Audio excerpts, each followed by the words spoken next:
Hello, everybody, and welcome back to another AIMBOT. AIMBOT. I'm morally bankrupt or them. Welcome, welcome. And I see left-handed Jedi's already out there. Eager and keen. Love to see you. Eric Wanda has dropped in. Gonna get food ready. Actually, I cooked something last night that was a new one. I put together some Irish potato cakes. Really good, really good. And that reminds me, I do have to sort of draw up a recipe to give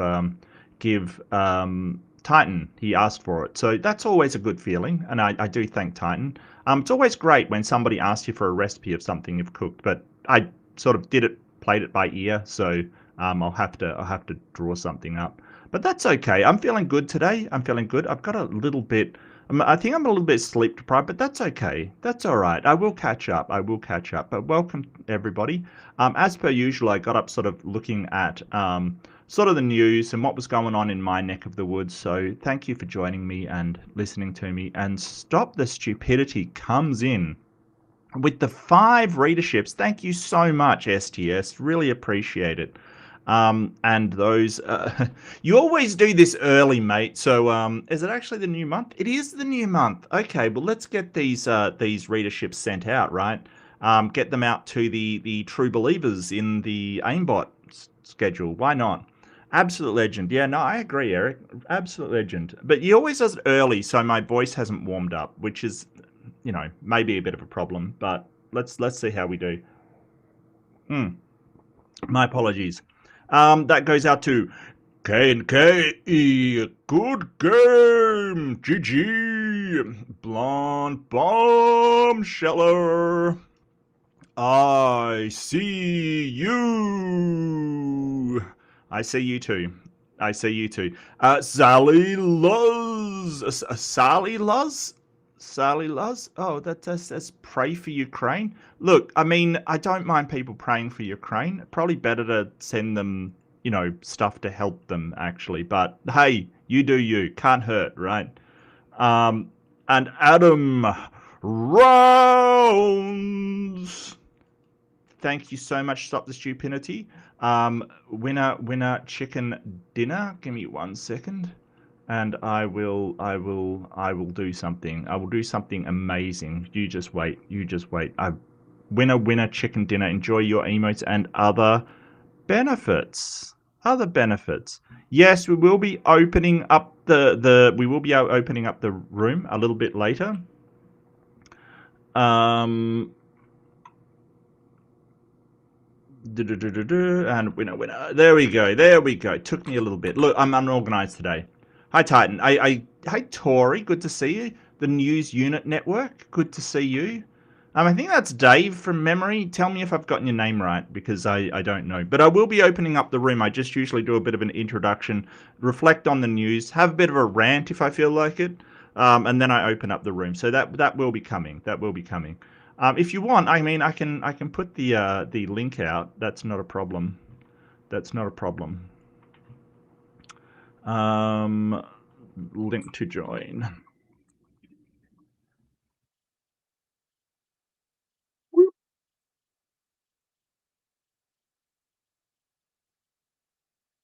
Yeah. Okay. Yeah. So what have we got in store today? Well, today I got up. It's so weird. Like the funniest thing that I saw today when I got up and sort of just went over the news. What was hilarious was Pete Hegseth, and I this is absolutely hilarious to me, right?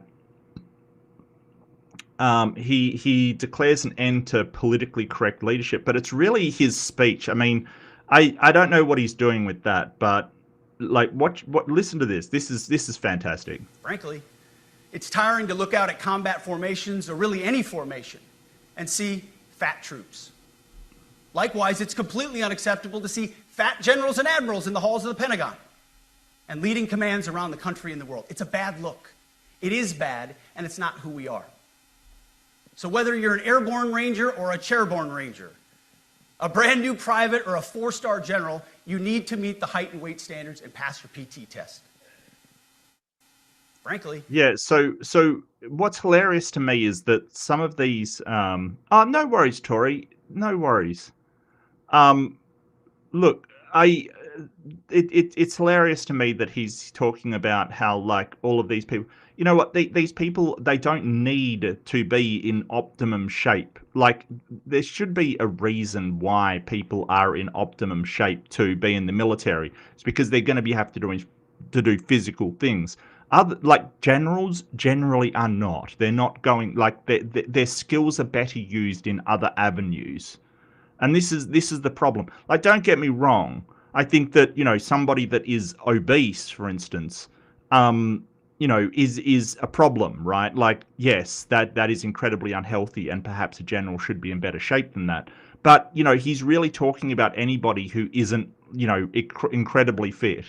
And it's sort of like, I wonder if Pete Hegseth himself would pass those requirements, like the requirements. And you know who wouldn't pass the requirements? His boss wouldn't. Like, the commander in chief. Does that apply to him as well? I'm really wondering if it does, because as the leader of the military, if it's a bad look, as the leader of the military, the president should be the leading. He should be the one to pass those requirements, which Trump definitely will not. There is no way Trump would pass those requirements. No chance at all. But yeah, it's sort of weird that you're sort of saying, hey, you may be a decorated veteran general who has, a ton of knowledge about military tactics and grand strategy, but we're going to toss out all that experience, all that knowledge, because you can't do the PT that we expect from a private newly joining. It's kind of just weird, because all of that knowledge and all of that grand strategy expertise, it doesn't go away because you get older and you're out of shape, because you will get more and more out of shape as you get older. That's just reality. So it's, it speaks of such incompetence that you want to let go of experience because it's a bad look, right? Like, why would you do that? It makes no sense whatsoever. But, you do you, boo. You do you. The other thing that I had that I want to comment on was this story from the ABC. Kash Patel, apparently he took 3D printed guns to New Zealand to give to like their senior sort of administration. Now, it is almost certain that this man broke the law by doing so in New Zealand, right? Like, he basically printed them out. They could be made operable, and as this says, inoperable weapons are treated as though they are operable in New Zealand if modifications can be if they can be made to work again, right? So it's basically he gave them it's basically illegal guns to the heads. Like, this is the sort of embarrassing things that the US is doing, like taking illegal guns and giving them to the heads of the law enforcement departments. Like, seriously, like taking illegal weapons and giving them to the head of New Zealand's law enforcement departments. And there's Kash Patel. He's pretending to be a cop. He's got his little badge on his belt there. Kash Patel has no law enforcement background in the slightest, right? Like, Kash Patel is not a cop, right? He heads the FBI. He is the most underqualified person to be, put into that position, like, ever. He is, but I love how he's got his little badge and he's pretending to be a policeman. What exactly, what exactly he, law enforcement background he's got? Not really anything. Not really anything. You barely get out of bed? Okay. Yeah, and sort of, yeah, it's like I said, stop the stupidity. It's kind of people that are overweight kind of thing. It's not a very good metric for how well they perform. Uh, and especially like when you get into the upper echelons of military, you're really not concerned with whether you can, do an obstacle course, and really you're concerned by the implementation of strategy. Yeah, no, I gotcha. Yeah, Big Bad Mama, release the Epstein files. But he won't, because he's a pretend copper. I just love it. He's standing here with his little badge and really proud. It's like you're not a cop. But I did want to try and include something uplifting from Australia as well. So I got this. So this is a show that's just fantastic, right? This show is called Do Not Watch This Show. Okay, it's called Do Not Watch This Show, and it basically is a children's show that is like the main character is Wiz, that is basically trying to convince the kids not to watch the show, right? So it's so emblematic of Australia that a kids show is teaching kids not to just blindly follow authority, like not to just get in line. I think it's wonderful. I think it's absolutely awesome, and it's got like a massive view in Australia. You know, so it's a triumph for cheeky rascals everywhere. Yeah, and if I've often said, yeah, Australians are quite cheeky, and we're proud of it. We're absolutely proud of it. Where it counts, you really need to think about why you're doing what you're doing and not just blindly follow, whatever anybody gives to you. It's not the way to go. Okay. Well, I think that is about it from me. I just love the idea of this show. Do not watch this show, kids. Do not watch this show. And it's doing gangbusters. I love it. I absolutely adore it. I do have somebody joining. Oh, it's my good friend and your good friend Ems. How you doing? Hello, How you hello. doing? I just I'm so finished glad a you joined show me. over on Oh, Ethan's you did? channel. Yeah, and I'm like, Oh, hey, gotcha. why not go for a fifth show today since there was a link hanging out? Oh, wow. Okay. Wow. I love that the Yeah, show is called Do Not Watch the Show, and yet everyone is watching the show. Rule of breakers! course. Yes. Yeah. So this is sort of the cultural thing that I was trying to describe, that Australia has sort of a healthy disrespect for authority. You know what I mean? Like, it's not just toe the line. It's sort of you've got to be able to question what your government's doing and stand up to them, kind of thing. I think that's really important when they've gone astray. But the thing about it, it's not just rebellion for the sake of rebellion. It's cheekiness. It's having fun. It's sort of taking care of each other isn't something that's really really really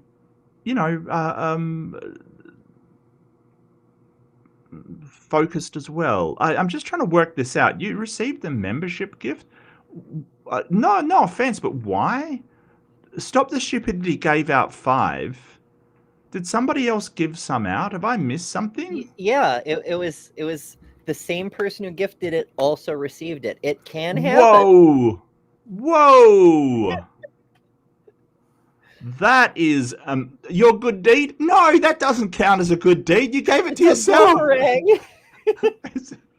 Boomerang's in the chat. It's coming right back.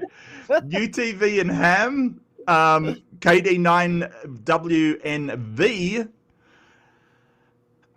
just gave out a readership to themselves. So very generous, very I don't know what to say to that. That is no, I've never seen that either. Stop the Stupidity. That is it's a miracle.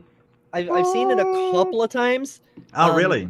Because, back when I had an income and actually had some money flow, I would occasionally drop gift memberships here and there and everywhere. And sometimes I'd give out a 5-pack and I'd happen to get one of them because I'd forgotten I'd had a gift membership on that channel Right. rather than a paid membership.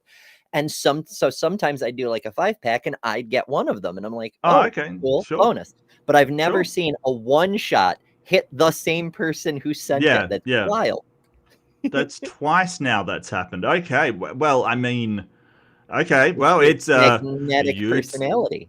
Yeah, UTV and Ham, KD9WNV. Amazing. Winner. And yeah, it's still a good deed. It's still a good deed because there's no way they would have known that it was boomeranging back to them, quite frankly. Although, if you're worried about that happening to you, a good way to prevent it is to make sure you already have a membership yourself. And then when you give out memberships, you can't get one if you already have one. See? Well, I kind of only need like 12 more or something to get another emoji. I changed one of my emojis. I wasn't happy with the Bogan Logic one, so I changed it to pre-sup with a picture of Steven Seagal. So Oh no. there's pre-sup. I must admit I ripped it off South Park, but I put a little pre-sup underneath it, so yeah, very sus, very. Look, I'm doing my best, but some reason you learned. Oh, that's tragic, Titan. I thought you got one from mine a little while ago. I can't remember, but that's tragic. That sucks. I don't like that. Hey, I don't here's like an that. interesting But question. yeah, For you, it's already October 1st, which means it's a yes. new month. So have your gift memberships reset, or do you have to wait for the US to catch up? Because that's where the YouTube servers are. I just found that out because I went to give them out because I'm like, yay, it's the first I can give them out. No, I don't. No, apparently not. Apparently it's just well, I've got everything revolves around the US, apparently. I should just accept this. I mean, half my show is about the US constantly because apparently in the Australia we don't get enough drama. Instead, we've got like children's shows making the main headlines kind of thing, you know. I love it, quite frankly, that a children's show being popular can make like one of the main headlines here. There's so little going on.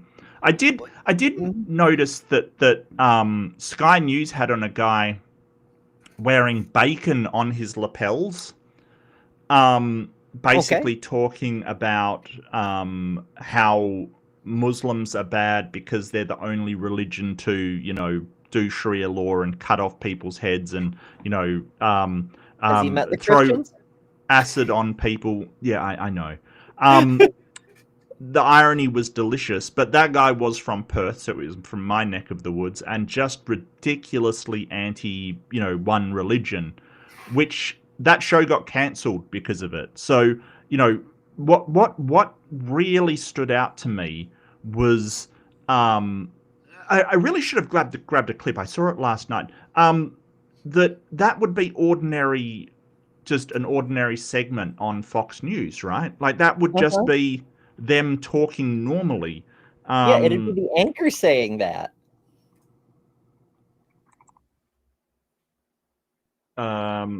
Sky host gets cancelled, and this is from Sky News, which is basically the Fox News of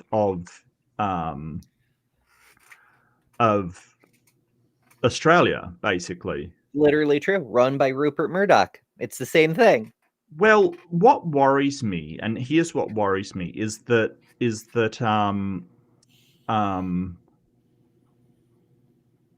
and I'll get Media Watch because Media Watch is a really good program. I do, but mainly watch ABC, not all of it, but like sort of. So our ABC is more like the BBC, for instance. It's sort of a independent, funded by the government, but it's independently run. So you've got some sort of independent news kind of thing, which is. It's literally BBC, but with a different letter because you're in Australia instead of Britain. Correct. Yes. Yeah.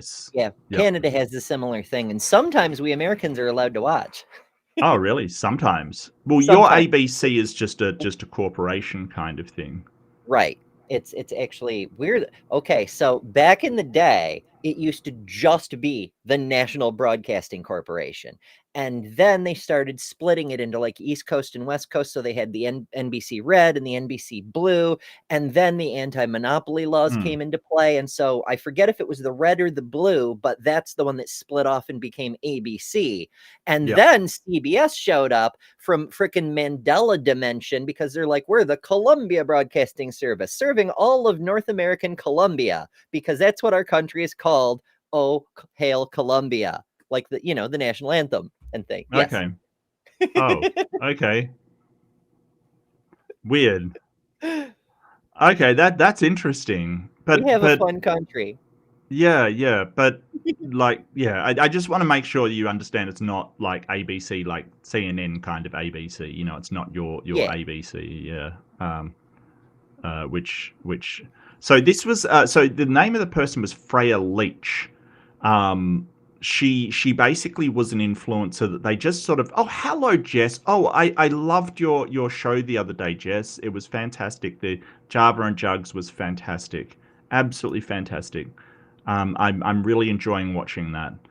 So does everyone. Wink, wink. Yeah. Oh, it's sassy. I love the sassiness. It's fantastic. Fantastic. So this is Freya Leach, and she's just an influencer that kind of got grabbed, kind of thing. So, you know, yeah. Oh my. Just off the street kind of stuff. She's not really a host. You have a podcast. Get on our show. Basically, yeah. So she was a popular influencer, got grabbed off the street, put on the show. Ryan Williams, also known. Yeah, so that is bacon he is wearing on his lapels, right? You know, typical Chud behavior. He's got the, you know, too small shirt with buttons popping out. It's just really sad.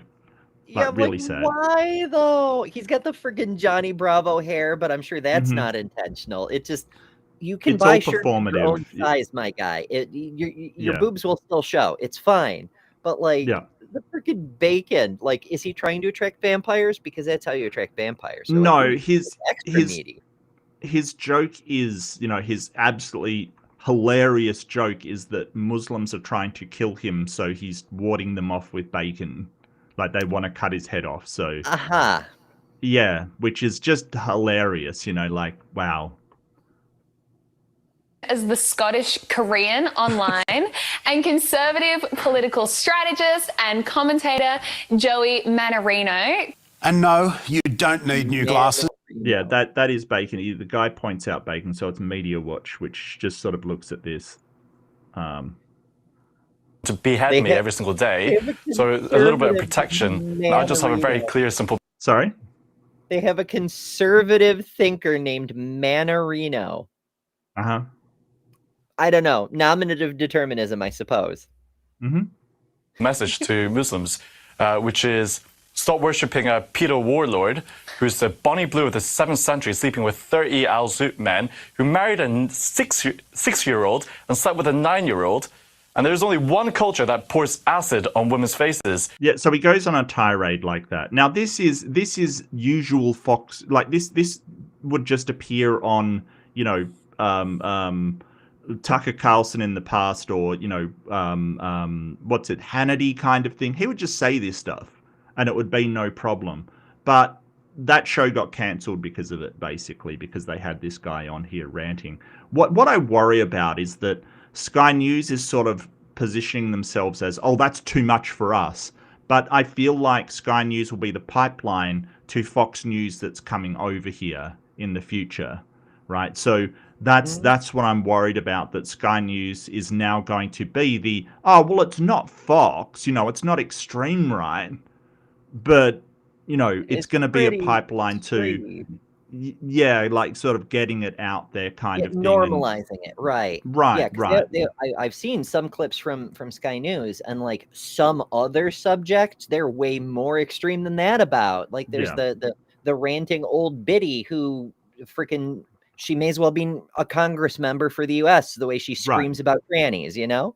Yes, exactly. So it feels like that sort of a path for the Overton window to shift kind of thing, which I'm not thrilled about. So that's what I worry about. But this is where Australia is on the political spectrum in contrast to the US. That something like that is just shocking. Like should not be stated on because he's lumping it is a protected class is actually religion.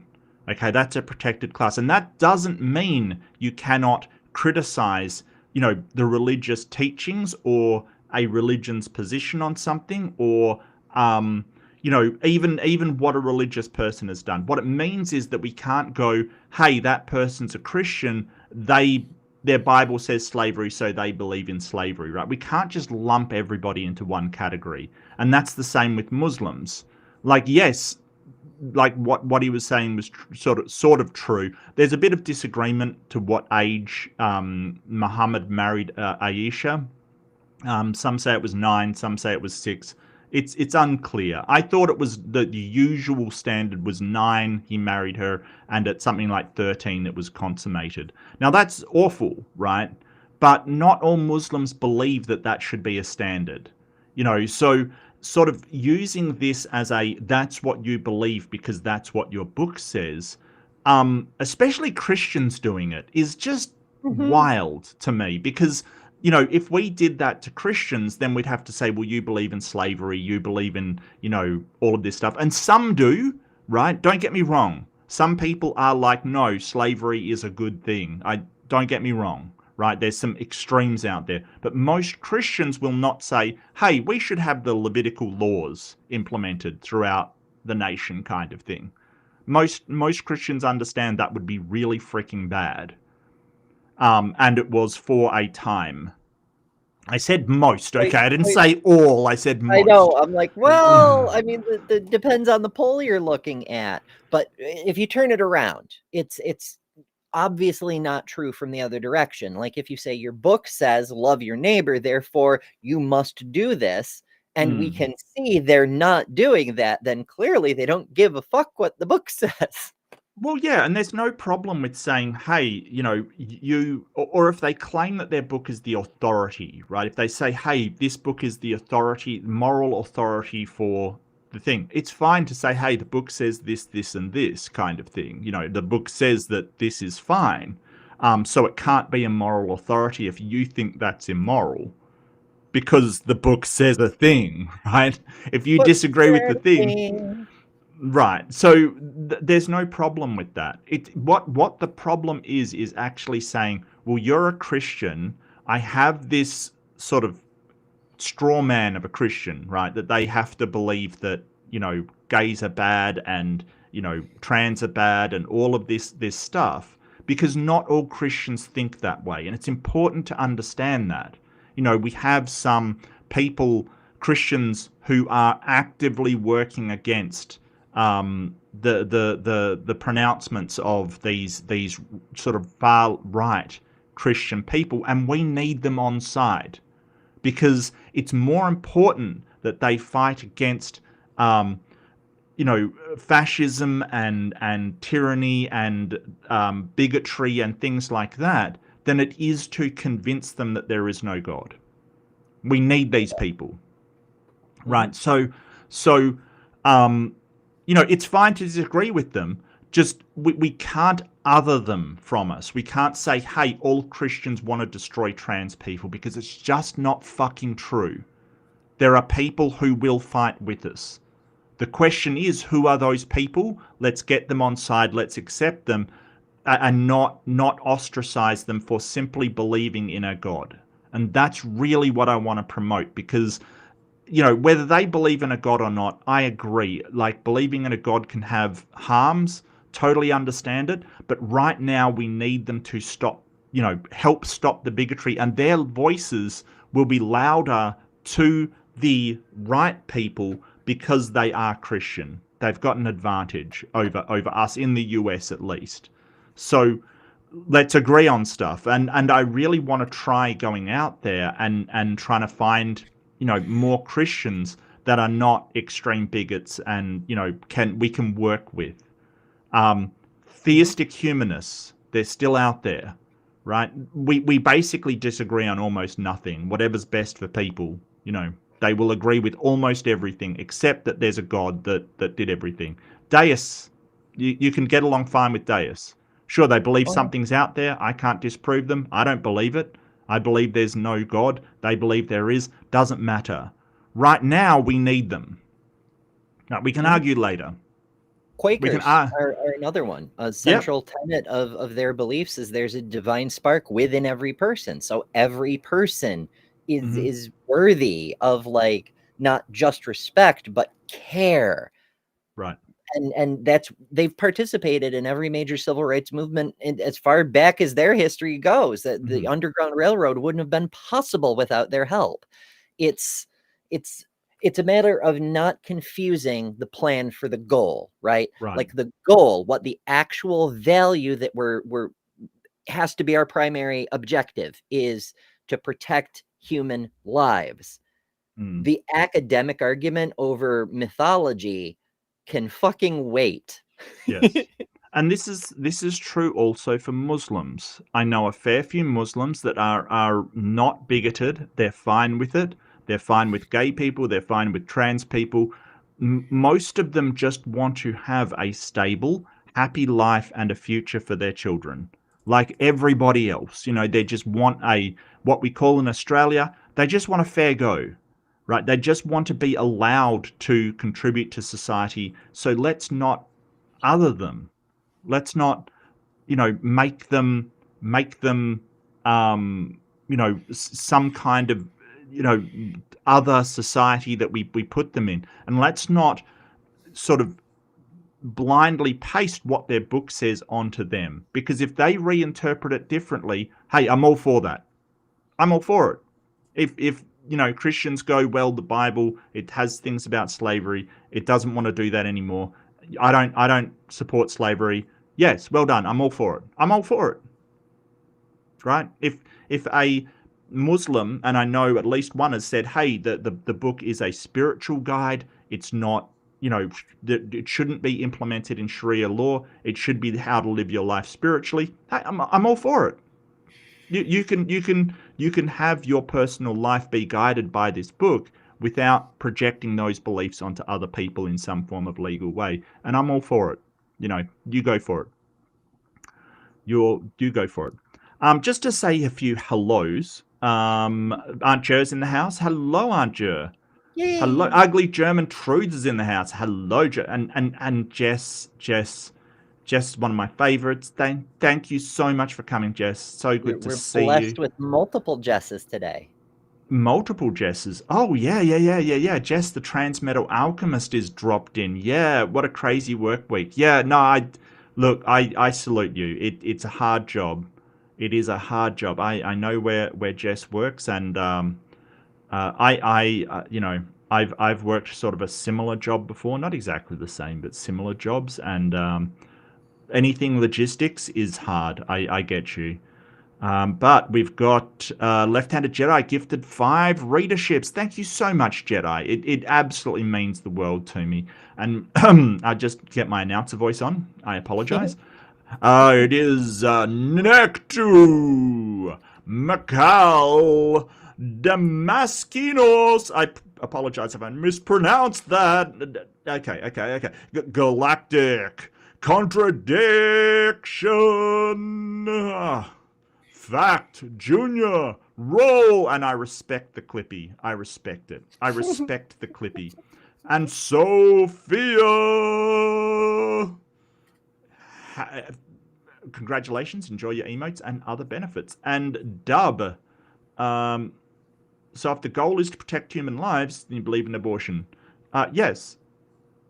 Because it's not just to protect human lives. That isn't the only thing. It is to improve the well-being of humans. That is what I am all about. Improving the well-being of humans. I just said that I was a bigot. Well, I don't lump all Christians into one category. That's the thing. I try to have a nuanced approach to Christianity. Not all Christians are as problematic as others. Some of them are and do things that harm people. Some are not, and it does not, like, they actually improve the lives of people. I'm all on board with Christians that improve the lives of those around them. Jessica's okay. having fun with the emojis. Yeah, and this is what I'm talking about. Like, there's a whole bunch of Islamic people in my country, in your country, I would guarantee, that don't want to toss anybody off buildings. Right? You're confusing the extremists with the mainstream. Right? And don't get me wrong, I disagree completely that LGBTQ should be illegal to be them. I disagree completely. But that is not all Muslims, and we have to be careful not to lump them all into one category. It's really important, okay? Because then, like, we need to find the ones that go, okay, well, I got no problem with gay people. I've met Muslims that are gay. Do they want to toss themselves off the buildings? Not so much. Likewise, so that can't possibly be true. Yeah, you can't broad brush entire groups in either direction. The positive stereotypes are harmful too, because there are Christians who are attacking LGBT and other minority people in this country, in the U.S. They say they're doing it for Jesus. Like, it doesn't get more Christian than that. But that's not an entailment of believing in Christianity. What book? The Bible or the Quran? Because the Bible has some pretty shocking takes on it as well. Okay, Stop the Stupidity gifted 5 readerships. That goes out to Adam Scott, Crimson Air, Right-Handed Sith. Oh wow, it's your it's Nega Jedi. It's Nega That's Jedi. right. It's your antithesis Jedi. The Powdered Dusty. Oh, I've met that guy. I met that guy over Raging Tomato. Oh, congratulations, Dusty. Good for you. I Anarchist. Congratulations, winners, chicken dinners. Enjoy your emotes and other benefits.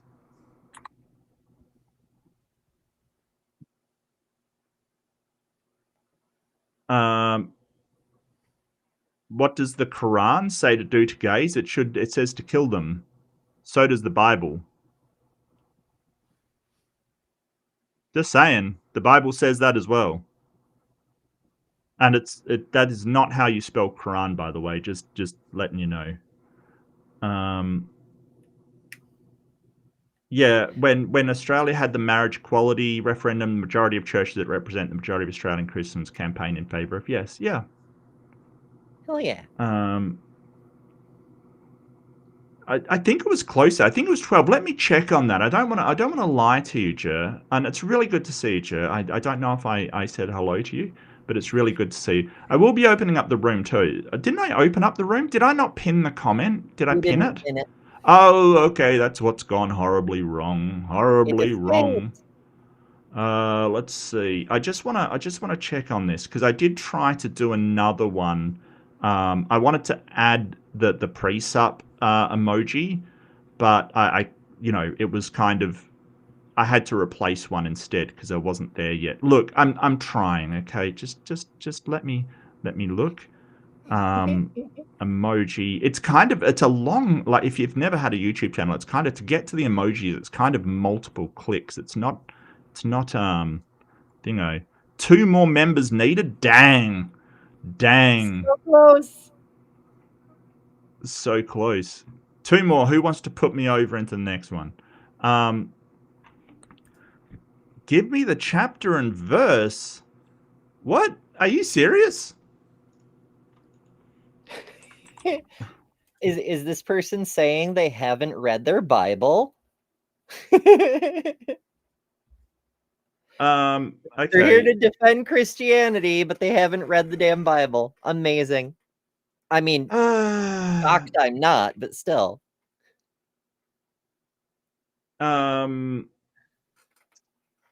So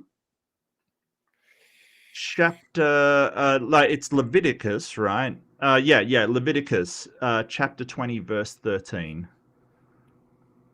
Oh, stop the stupidity. You are a gorgeous person. Da da da. Da, da, da. Hell yeah. Thank you Hell so much. That's awesome. I'm going to add another emoji. Hey, I'm way over there. Okay, you guys. So many members. Fuck yeah. Fuck yeah. And Chapter. while you're getting your announcer voice ready, I do want to Okay. agree with our resident Groiper troll in the chat. Uh-huh. This is toilet paper, but I like to show it off from time to time, and sometimes I'll read out of it too. But you're correct. The Holy Bible qualifies as toilet paper. Oh, you put it in chat? Okay, cool. Thank you so much, Jedi. Yep. Yeah, 18 and 22, yeah, in 2013. It's more 2013. Where you know the blood shall be upon them is really the verse that calls for death. You know, when it calls it an abomination, that usually means, like most abominations, the penalty for an abomination is death, if you understand the context of the Bible. You know, but the verse 20. Chapter 20 of Leviticus actually spells it out, saying their blood shall be upon them, which is you know, sort of thing. Is very, very articulated. Hold on, I'm just going to pin this link. I can't pin the link from here. Okay, that's annoying. That's annoying. Let me find it. Yeah, well, I don't think. Wow. Okay, I missed it so badly. Should I just do it again? Like, why am I scrolling when I can just put it in again? I don't know. Oh, no, I got it. UGT, you need to get the Charmin Ultra Soft Edition of the Bible. Ultra soft? What the? What is that? UGT was pointing out that the Bible paper is too thin and unabsorbent to be useful in a loo. Oh. Yeah. Yeah. Yeah. And Charmin is a toilet paper brand. I should specify. Oh, okay, gotcha. All right, that makes sense. Have bidets and whatnot. I should specify it's a toilet paper brand. That makes sense. That makes sense. Stop the stupidity. Gifted 5 red ships. Thank you so much, STS. That goes out to B Rad. Oh, that's an awesome name. I love it. B Rad. What an 80s kid, if ever I've seen one. Tyler West. Jessica, the trans metal alchemist. One of our favorites, Jess. You absolutely rock. Native atheist. Dr. Pizza, and a salute for Clippy. Clippy, spooky bed hair. Niddy, Caterpillar, and of course Twiggy, the best goat in the world.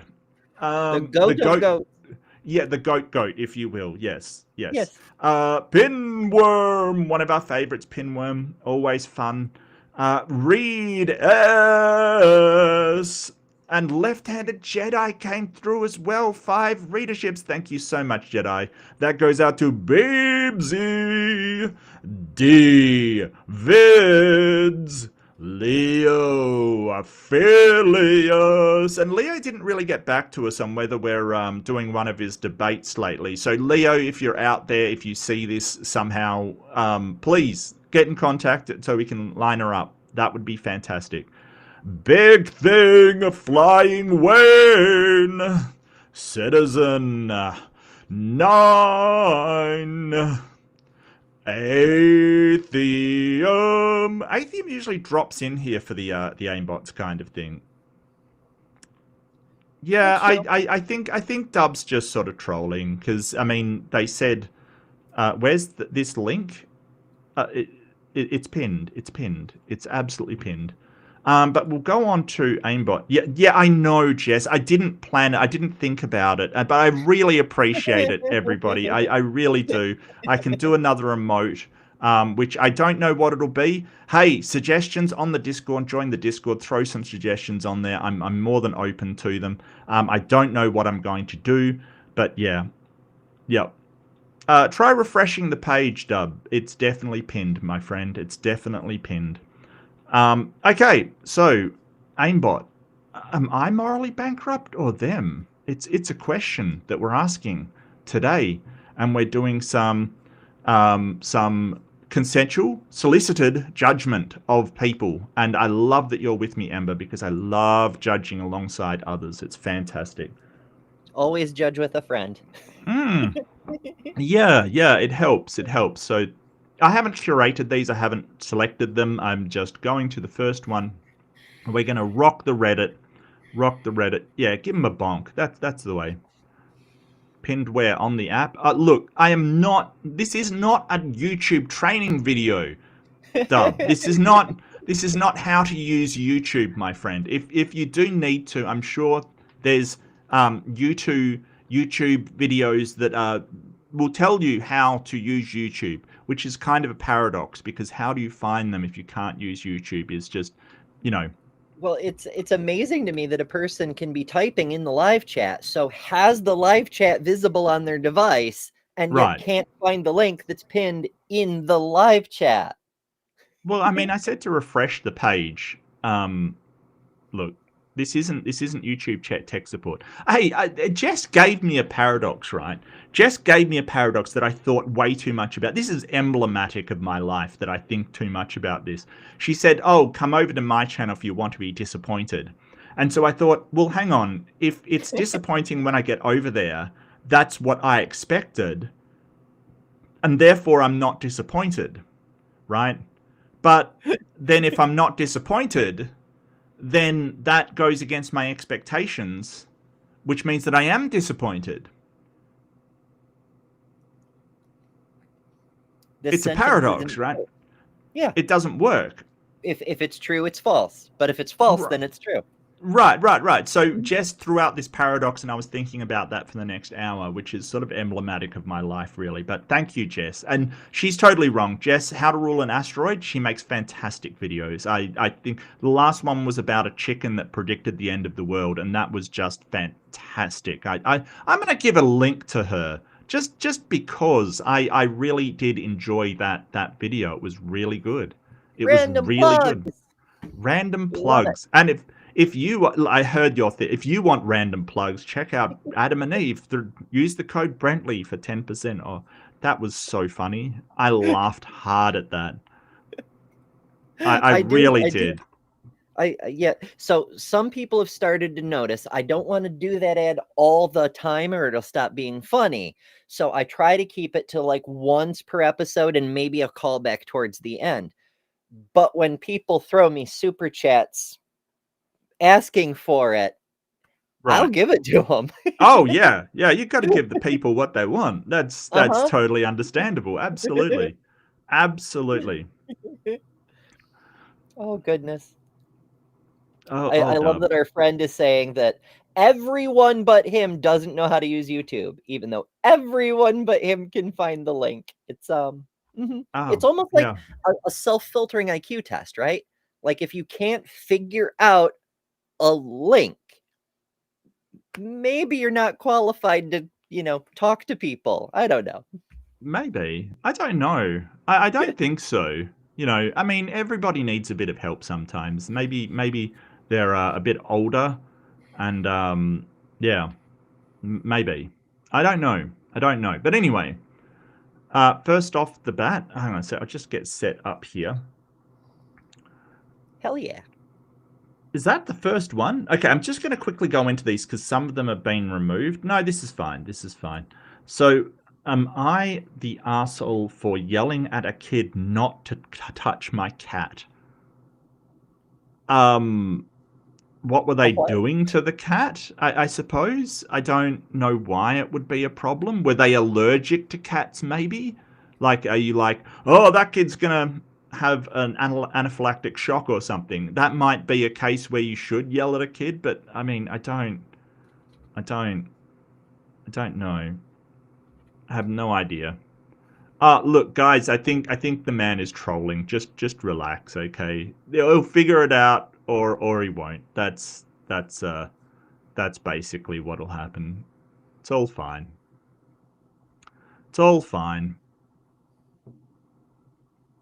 So what do you think of just straight off the bat?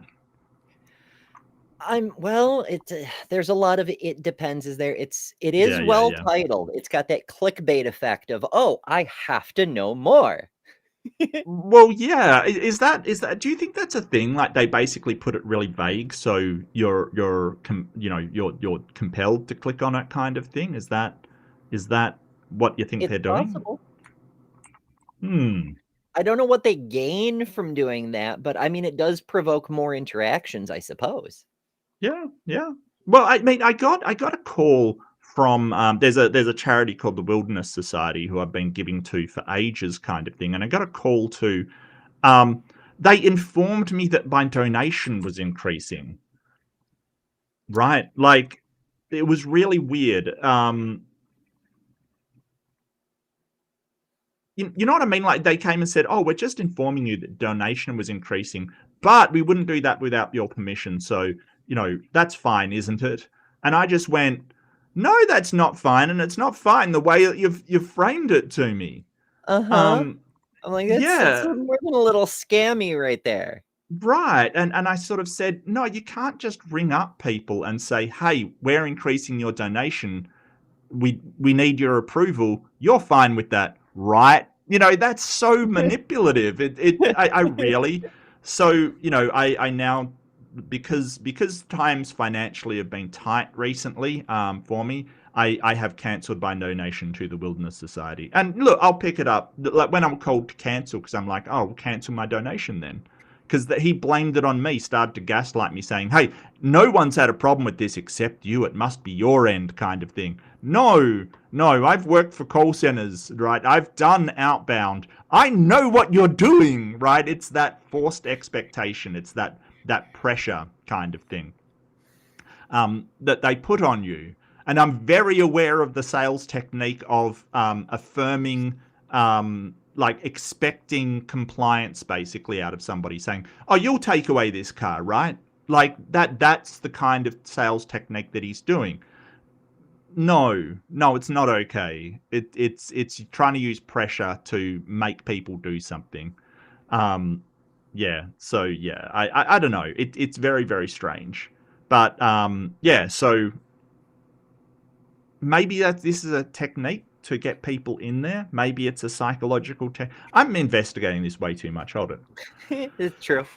Well, I mean, that's basically. My cat Patches turned 14 recently and was diagnosed with asthma earlier this year. I take her to the vet every few months for an antibiotic shot that seems to help her breathe better and avoid making her have to go through being on an inhaler. Really? Antibiotic shot? That seems sus for asthma. Yeah. Right. Well, even if it was a bacterial, usually antibiotics are a course, right? They're not just a shot. Mm-hmm. Like antibiotics, the thing is that they have to kill bacteria. Usually they're pills, a course of pills that you take over a while. Okay, so apparently it treats bacterial infections.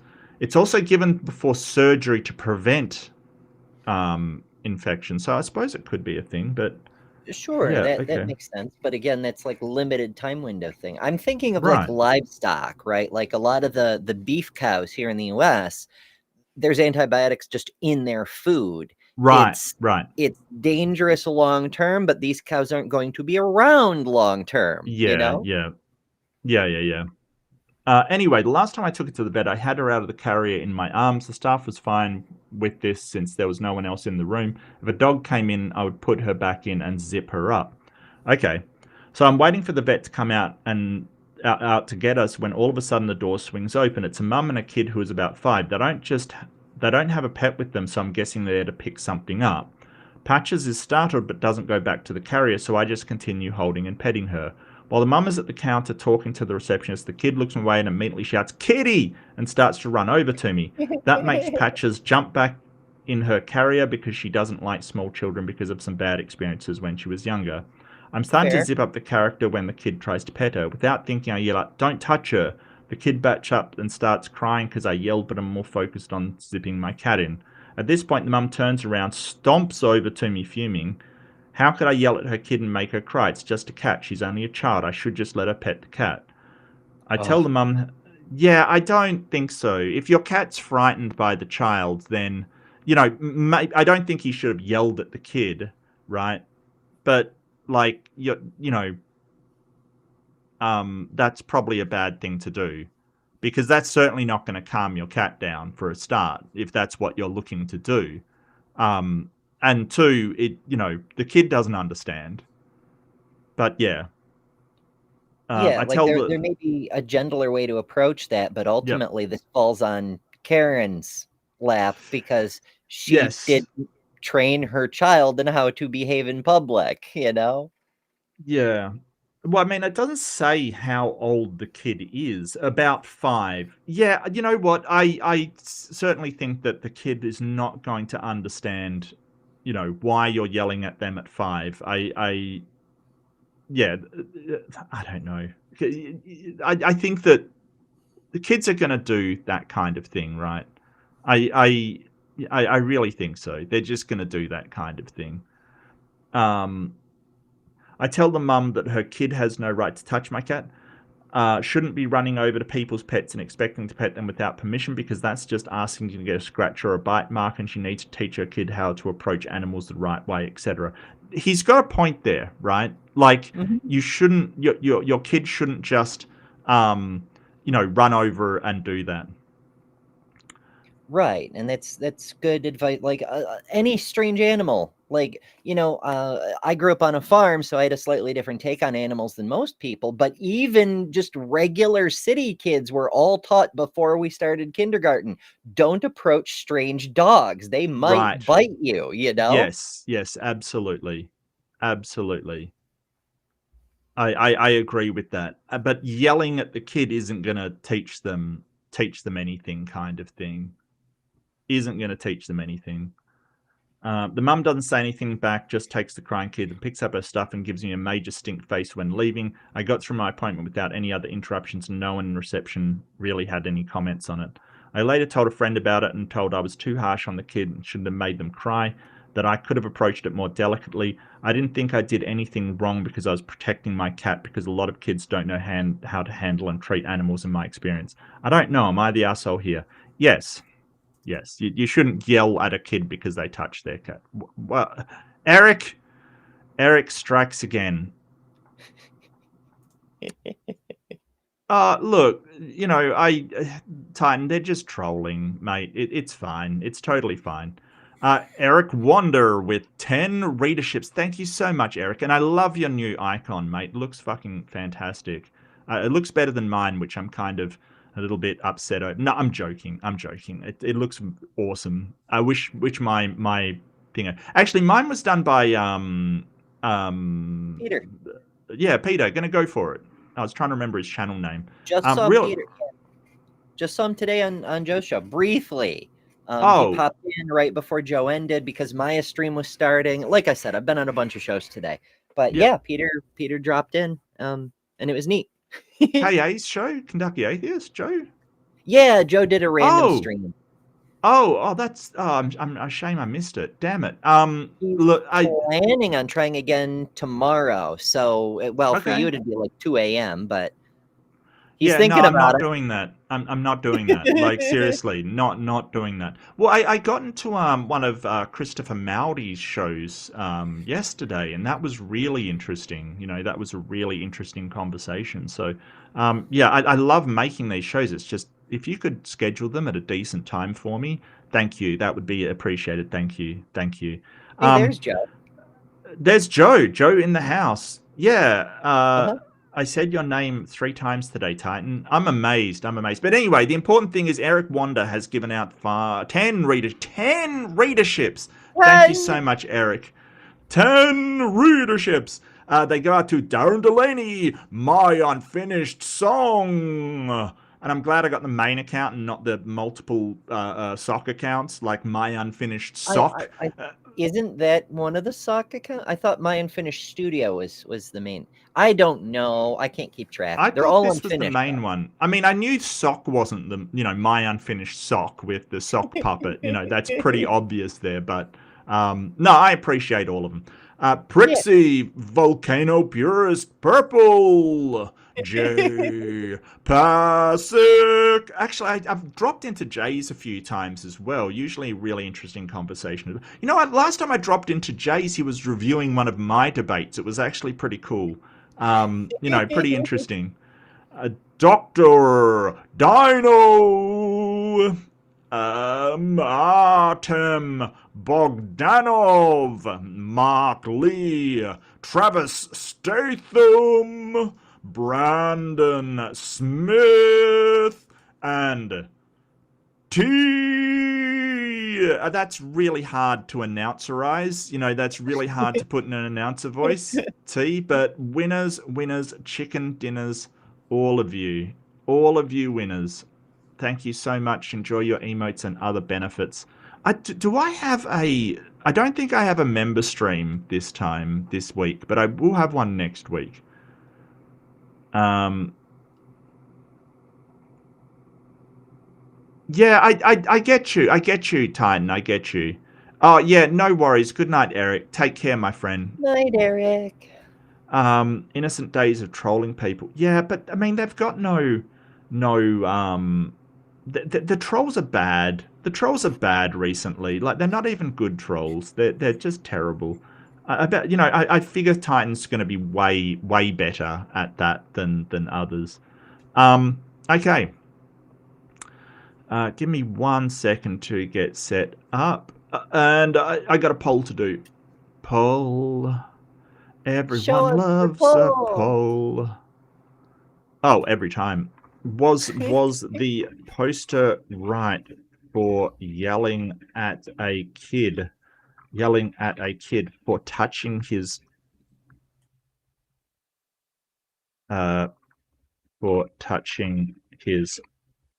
pussy? Okay. And now I got to get these in here.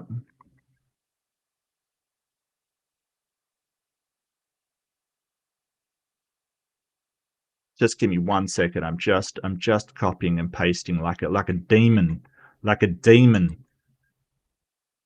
because I can do things like figure out links and stuff like that. It's beautiful.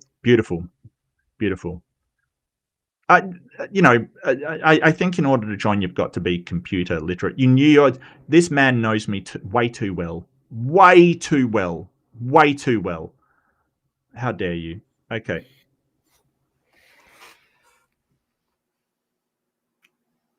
Okay, so the first one, trolling licenses. You should have to get a license. You should have to get an apprenticeship with a senior troll. Like, take a test, like whether your trolling is actually funny, or get like 10, 15 hours in the simulator, and then you do the road test under the supervision of the experienced troll. Yeah. Because really, I mean, I hate those trolls which, like, they really do impact people badly. Like they actually they impact people a lot. Now I'm wondering if there's a troll simulator. There almost has to be at this point. Yeah, but will it be for like a riling people up troll, or it would be like swinging a club at people troll? Because either could be fun, quite frankly. There's one on Steam called Angry Troll Simulator, but it's like beefcake guy with a club. Yeah, right. Like literal troll rather than... Anyway, Curious Kitten says, no one has mentioned the fact that they're in the vets, as in sick animals. That is true. What if the cat has fleas on nits or something, right? Like something that is transferable to the child. That is a good point. Disregarding whether she had her cat out of the carrier so they wouldn't be as stressed, or maybe they needed a cuddle because, they're sick.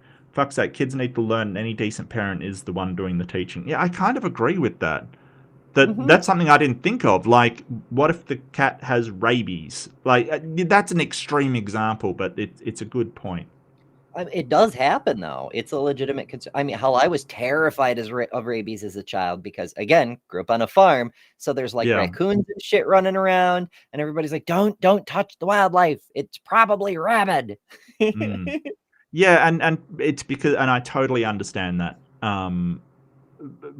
rabies is terrifying. It's a terrifying disease. Interestingly enough, that whole idea of, like, they have zombie viruses based upon rabies, and people get, sort of angry and attack people. People won't attack other people when they have rabies. That's the thing. Our control over animals do, because they don't have as sort of reasonable logic as we do, but we don't. But sort of, it's very strange, and it's a horrific disease, because once it reaches the stage where symptoms are showing, I believe there's only one person that's ever survived that stage.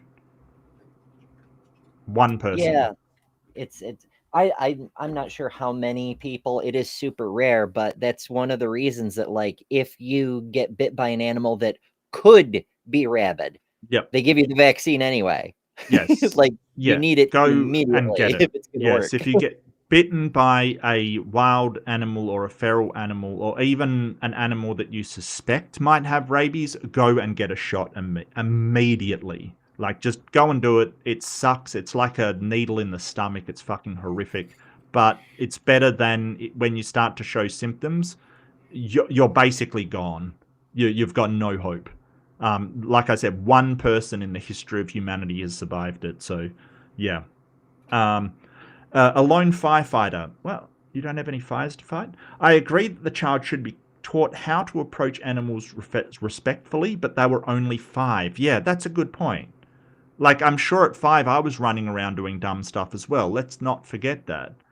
Sometimes their excitement overrides common sense, but you could have approached it a lot more calmly, explained to the child it's not a good idea. Most 5-year-olds are happy to listen when you explain properly. Yeah, I would agree with that. I do don't agree with that. know. I mean, I do believe that it could have been handled differently, and could have been not only as effective, but potentially a better learning experience rather than a potential traumatic experience. Yes, yeah. But I don't know that it's accurate to say that an excited 5-year-old is happy to patiently listen. Not Yeah. any 5-year-old I've ever met. Some 5-year-olds are. Some actually are. I do know that. Hey, my nephew-in-law was happy to listen. Some are curious more than just rambunctious kind of thing. Some aren't. Like, I totally grant you that not all of them are. But I don't know about most. I think that a great deal of them are, but a lot of them are not. So I think that that's a weird statement. Sure. Everyone sucks here, and that's what I'm leaning towards. You complain about a 5-year-old not having the self-control not to touch your cat, but you're an adult who doesn't have the self-control not to yell at a little kid. It is possible to correct a child without screaming at them. Not the asshole. No. Vets especially are scary for animals, and pets can be sick and injured, and it may not be obvious. You did the right thing no matter whose feelings were hurt. Seriously. Yeah, and especially if your cat has a tendency to scratch the crap when they're frightened. That, cats can do a lot of damage. They really can. Oh, yes. Just ask Nick Fury.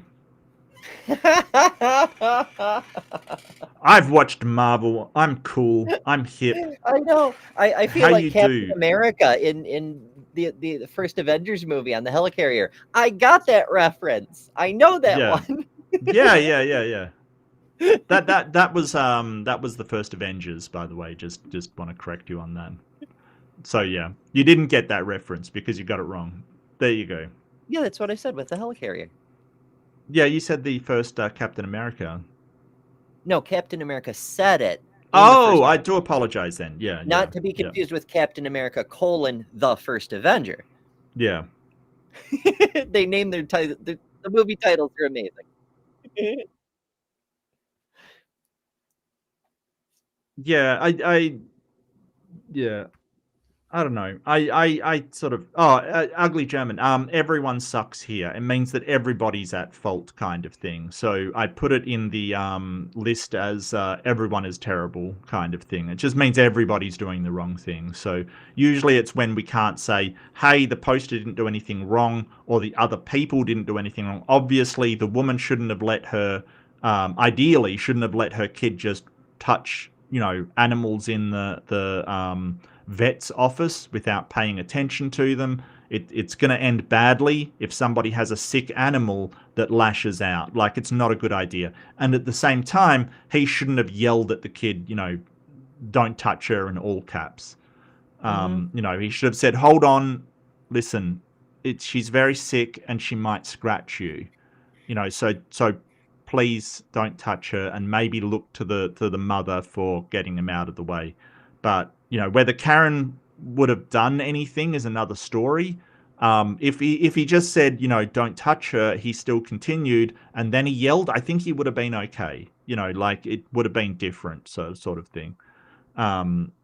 There's a lot in here that's telling pretty deeply about people's perspectives. Like the original poster, the kid starts crying and because I yelled, but I'm more focused on zipping my cat in. Like, Right. That's her priority. That's her perspective. The kid effectively doesn't matter. And that's why she thinks she's not the asshole, presumably, or he, or whoever the fuck the poster is. We see a lot of the same sort of thing in the comments. There's people saying, oh, the welfare of the child should be your top priority. The cat's just an animal. And then there's other people saying, your pet is your concern. Some unruly, untrained kid that shouldn't have been brought into the vet's office. Stupid kids, not your... Like, people's value systems are very much on display. They're not engaging with the argument. They're just expressing whether they're pro-human or anti-human.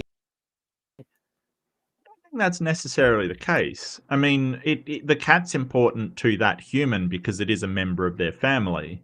Like, to devalue just a cat, I even as a humanist, I can't do that, because that's a member of a human family. Like, there's a lot of emotional ties to that animal. So I totally get that. I wouldn't just devalue it to, just the status of some random cat. It's important to them. And, it may be part of their stress coping mechanisms that they handle life with. I don't know. I can't make that decision. So I wouldn't do that. But you're right. But other people are just like, well, pets don't matter. And, I think that that's a mistake as well. I would sort of have a more nuanced approach that, hey, pets do matter, probably not as much as a human. It reminds me of I forget which class it was, but the teacher was playing a psychological trick on the class and laid out a scenario where, like, there's a human and a dog, and they're both drowning in a rip current. You only have time to save one. The other is going to drown. Obviously, you're going to save the human. And half the class goes, no, I'm saving the dog. Yeah, and I've met people like that. They're sort of like, I remember talking to one woman and she's like, no, I would absolutely save the animal. And it's like, oh, why? And she's like, because I don't like humans. And it's like, oh, fair. Yeah. I get or they you. identify, like, they think this is my dog, right? Right, Even though that's not part of the hypothetical, they still identify that way. And it'd be like saying you could save a little boy or a little girl. Like, the people who have a sibling of the appropriate gender will either save or not save, depending on how they feel about their sibling. Yeah. No, that's fair enough. Let's see what the people have to say in chat. I'll just see if I can find the start.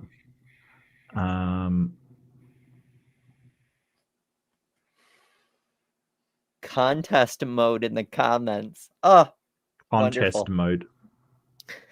Yeah, like I don't know what that's about. I have no idea.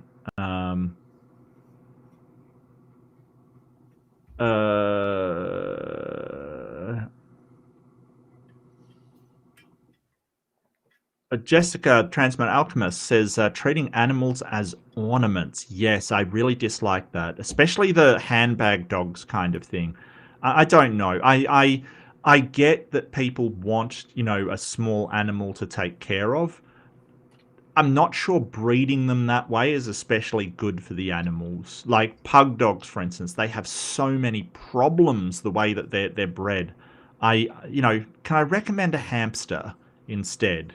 Like if you want a small animal as a pet. I don't know. It's very strange. Mice can be nice. I mean, Yeah, mice aren't that nice. They're very, very dirty. I would suggest a rat because rats are actually very clean. They're actually a lot more tidy and fastidious than mice. Mice are actually pretty grotty. Strangely enough, like our perception of them in society is that rats are dirty and mice are these clean pets. That is not true. Rats are mice more are like small and therefore cute, whereas rats are large and therefore scary. the rats are still small though. I mean, they're not big Humans animals. aren't rational. Oh, okay, well, I mean, and rats are very, very smart. Very smart. Smarter than mice. Rats are incredibly smart. I like rats. I think rats are awesome. Aunt Jess says, I would end up in jail that day. Do not try me when it comes to my cat. Yeah, putting somebody in the hospital for petting your cat is probably not the best thing to do, Jer. I get that you mean the best, but yeah. STS says, I see it as being one of those quick reactions that you don't want the cat to bite the kid. So yeah, absolutely, absolutely. But I don't know if you should double down on it afterwards. Like if that does happen and you do snap and go, hey, don't touch the cat and yell at the kid, and the mother says, hey, you shouldn't yell at my kid, you can just say, hey, I'm sorry. I thought the cat was going to bite them. I had to act fast. Like that is something you can do, is try to find some common ground. Like I get that it's difficult, but maybe try that instead of doubling down on it. Jessica says, animals are living creatures. They feel fear and pain. They aren't a toy to bring out to entertain children. Yeah, correct. But children may not understand that, Jess. Like, a 5-year-old may think that everything is there to entertain them. That's it's a 5-year-old. You can't expect them to rationally consider things like a human being. And so you expect the parents to, right? Like you would expect the parent to say, hey, Sweaty, he yelled because he was worried about his cat. You're okay. It's just they don't mean any harm. They just were worried about their cat. People do things that are like that when they're worried about things. Sort of explaining that to the child is a better way to go about it than saying, hey, you yelled. It's yeah. You are Victoria says my cat would be taking care of this herself. Okay, well, I mean, Right?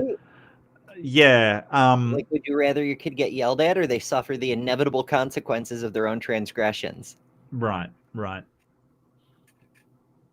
Aunt Jess says, I don't care if the child doesn't understand. They're going to learn today. One way or another. Fair enough. Okay, no, I get you. Titan says that if that cat is old, it might have a problem fighting off infection, especially mycoplasma, and doxycycline works where all other antibiotics won't because a mycoplasma lacks a cell wall. Okay. Yeah, no problem. You probably know a lot more about antibiotics than I do. Stop the stupidity blames the parents. Yeah, obviously, it's not the kid's fault, and it's not the cat's fault, right? Like we're really blaming the adults in this situation. Nobody's blaming the kid or the cat. Like let's be clear about this, Aunt Jess says, I don't care if my cat bites somebody. I'm more concerned my cat getting stressed. Yeah, I would be more concerned about your cat biting somebody because you can't rationalize with a cat. You can't say, hey, there's no reason to be stressed. So it's your responsibility to make sure if they're stressed, they're not in a position to bite anybody, right? So I think that's your responsibility. UGT says, at least say something in a normal voice. First, two wrongs don't make a right. Shouting at a 5-year-old is extreme if you haven't tried gentle way first. I agree. And hey, people make mistakes. That's the thing. If he just said, oh, I made a mistake, yelled at them, and then I apologize for yelling, but, it was important that they don't touch the cat, I think it would have gone a completely different way. You're allowed to make mistakes, people, and you're allowed to apologize for those mistakes without being held some sort of culpability on them kind of thing. That's how you get through to a 5-year-old. You explain why you yelled at them, not just yelled. So it's more about they're doubling down on it. So I'm thinking of a thing that happened with my kids. I like to take them out on adventures and go out in nature and so forth. We went to one place where there's a part-year waterfall, like in the spring. Yep. There's a waterfall, but during the summer when it's drier, it dries up. So there's enough water flow to keep it from developing trees and whatnot, but it doesn't flow for part of the year. So we went up top and we were climbing around and walking on a very wide ledge. And I told my kids, like, this can be very dangerous if you're not careful. Stay the Right. hell away from the edge, because a rock might crumble or like, just stay away from the edge. You could fall and it will suck. And we got on this really wide ledge, and my youngest, who's like a big ball of nuclear energy, is just running around and runs right up to the edge. And I yelled because I was afraid that my child would fall over. And I made her cry. And I spent the next half hour explaining to her that I reacted so strongly because, to my perception, she was in imminent danger of immediate death. Like, you scared me. And you were in danger, Yeah. And it's important to sort of say, like, I was scared because I love you so much. And if something happens to you, I'll be really sad. Like, I won't like that. And that's why you react the way you do. But you've got to explain that to kids. They don't just understand that straight away. I think that's wonderful, Ember. That's really good. But like say, there's learning experiences, and then, like if you say don't touch the cat and then the child touches the cat and gets scratched, that's a learning experience. If something's going to kill them, that's not a learning experience. That's something you've got to. Another story. Okay, go for it. I'm more than child, happy. but 3 years old. I'm cooking. I'm making eggs and all the things. I'm always cooking. It's fine. Child comes up and goes to like touch the frying pan with the eggs in it. And I'm like, oh, honey, no, it's hot. It will burn your hand and that will hurt. And she just looks at me and then looks at the stove and touches it anyway. Yeah. And then goes, ow, ow, ow, that hurt. And I'm like, I told you it would hurt. Why did you do that? And instead of answering me, she does it again. And I said, why did you do that? And she's like, because the dumb stove isn't going to tell me what to do. Wow. Okay. Yeah. Well, she's learning about consequence. Wow.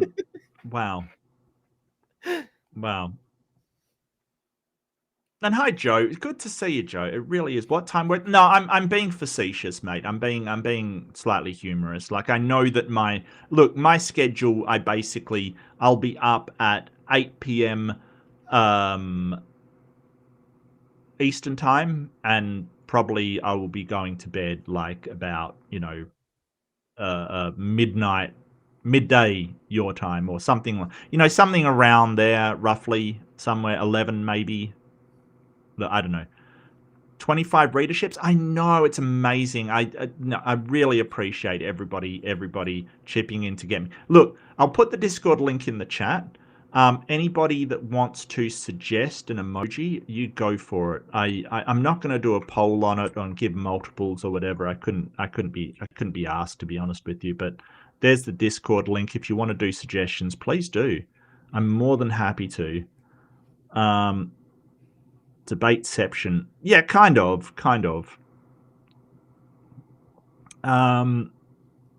Let's see.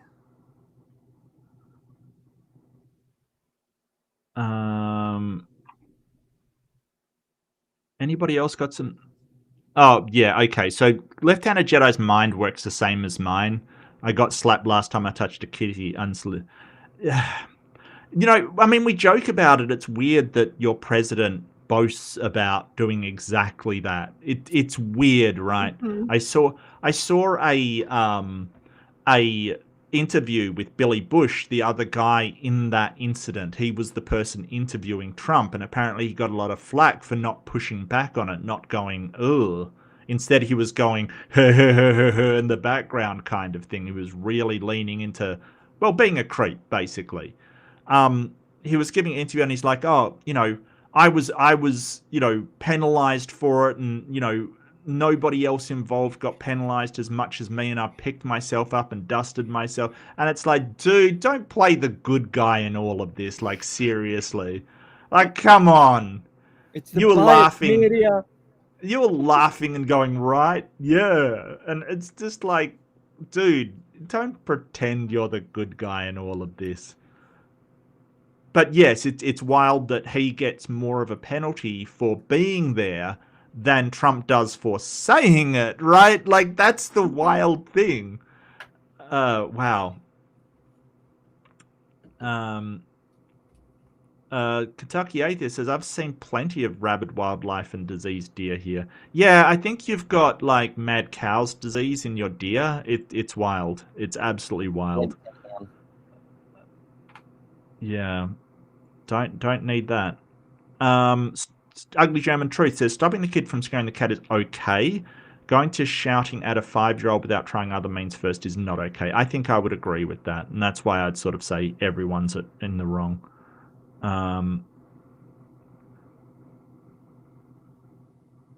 Let's see. I tried to warn one vet and he said, oh, this little baby wouldn't hurt me, and pinched his neck.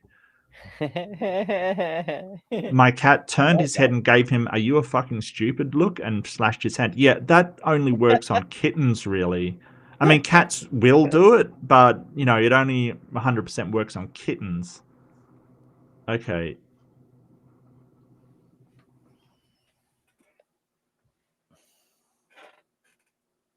I mean, kittens will try. They just don't have the claws to actually do damage.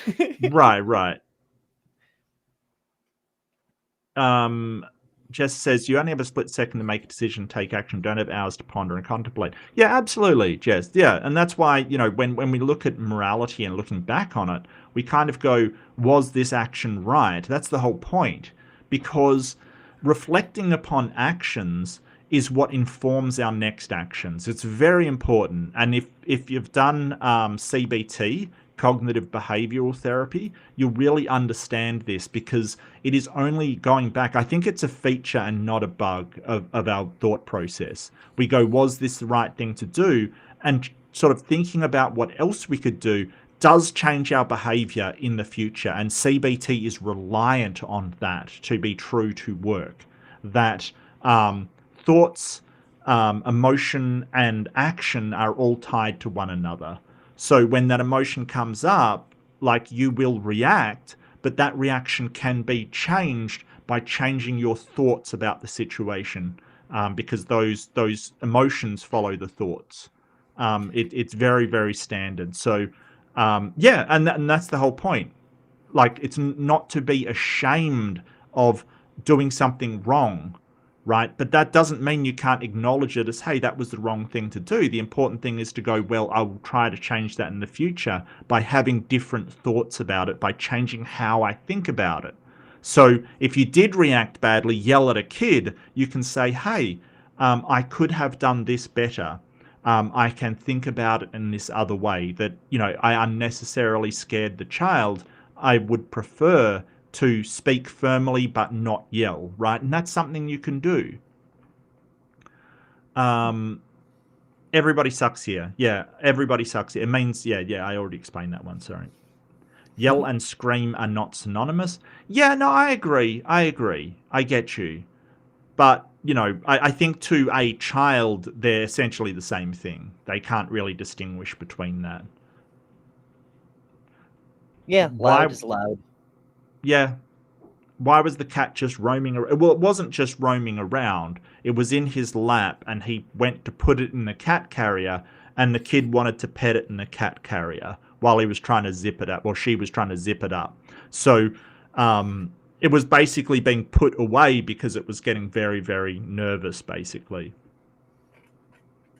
No, it wasn't. It wasn't in there. They had put it in the cat carrier, I believe. Just let me check that. Yells kitty and starts to run over to me. That makes Patches jump back in her carrier because she doesn't like small children. Yeah.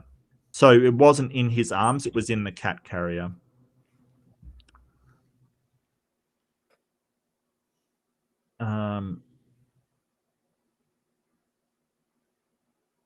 I can't have animals. My son Noah keeps wanting to build a boat. Well, okay, that's just weird. That's just weird. I'm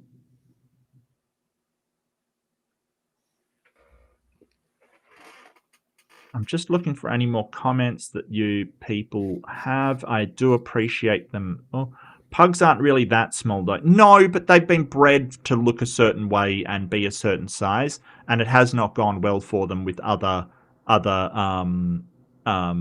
problems with their health. Pugs have a myriad of health problems. Opossums? Yeah, but like, come on, opossums are ugly. They are so ugly. I'm really sorry, but they are. So I have a story. Okay. Same child. My youngest is, like I said, ball of nuclear energy. She causes all the ruckus. This was when she was about 5 years old, and we lived in a trailer at the time, a mobile home.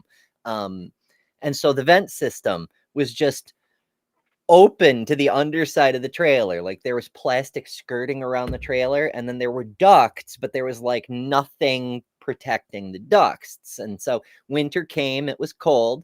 The possum like got into the ducts because there was hot air, and so it was warm. And then from the duct, because I had small children, even though the vents are screwed down, when children bounce on them enough, the screws get pulled out and the vents become loose. And so TLDR, my youngest comes in, I'm working on the computer and is like, hey, Mickey Mouse is in my room. And I'm like, Mickey Mouse, what are you talking about? So I go, look, it's a fucking possum in the closet. Nice. She saw, it looks like a giant mouse-ish thing, so she assumed it was Mickey. So, do you guys have possums and opossums? Because they're very different over. Like, possums are possums over here, and they're marsupial possums. They're completely different than your opossums.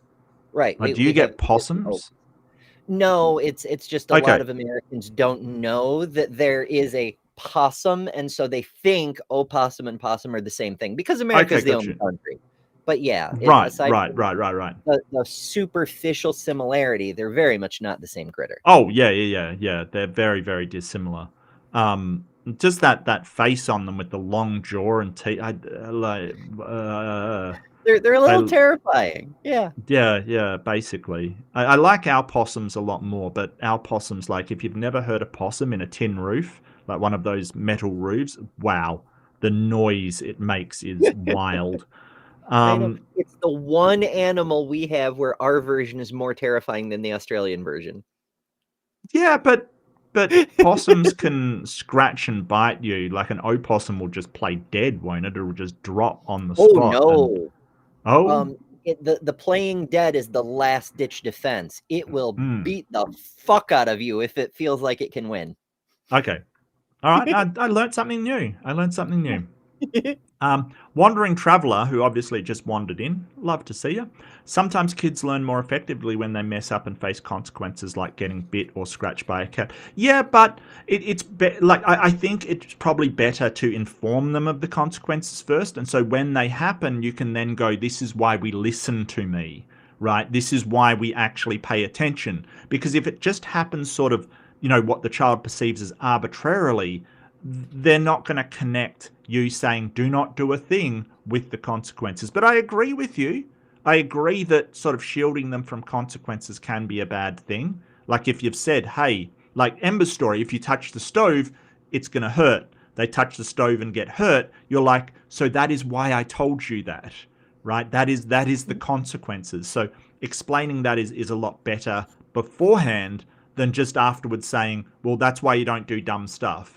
Because you're assuming they can tell what's dumb from what's not. What I think that you should do is explain, sort of say, hey, we don't do this. And then when the consequences happen, you say, well, that's why you listen to me when I say don't do this thing. But yeah, I do agree with you, Wandering. I do. They go on to say, like, don't let your kids get bit by a rabid animal, but let an animal defend and respond to an unwanted stimuli in the way it is supposed to, warning someone and defending itself. Yeah, I mean, that is true, but there's also sort of liability issues to contend with as well. Like if you let the cat just scratch the shit out of the kid, you know, and it damages an eye or does some other damage to a child, you're going to be in trouble because you're the owner. So it is incumbent on you to stop that from happening, I guess, in this example. But, you know, I get that, hey, sometimes having a kid, you know, pull on a dog's tail until the dog snaps at it is probably a good learning experience. Sure. I agree that. I agree with that. You know, it's just, it's important to put it into a learning lesson, not just, you know, sort of say, hey, this is what happens when you muck around. Ugly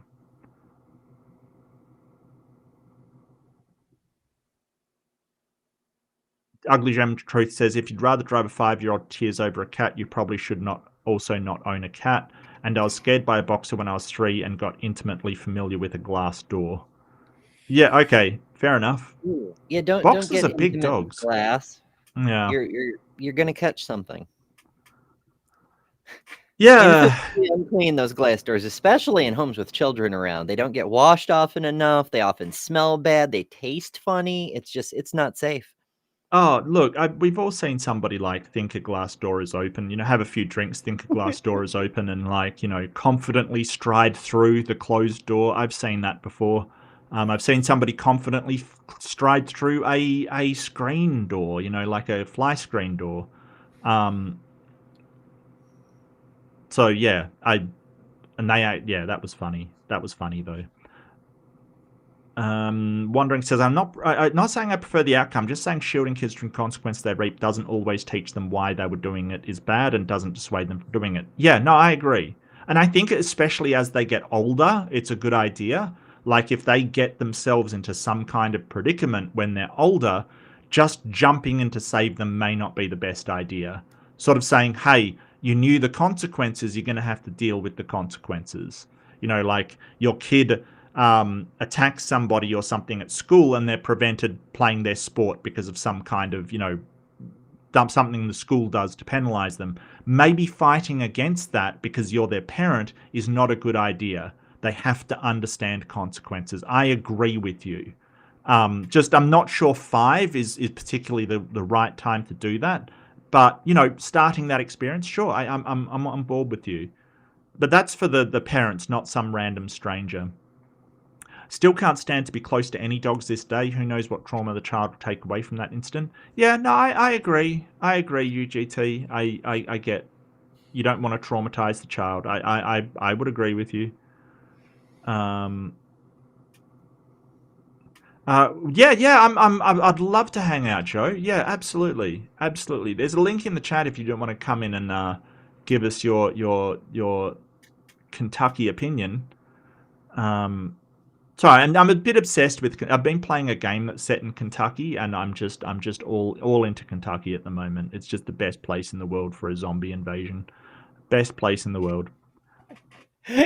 There's a giant boat you can hide out in. I mean, it's 3 buildings in a wooden facade, but details. You always gave the dog shelter home. When the kid came in, the cat was in the arms and then moved the carrier when scared by the approaching kid. Yes.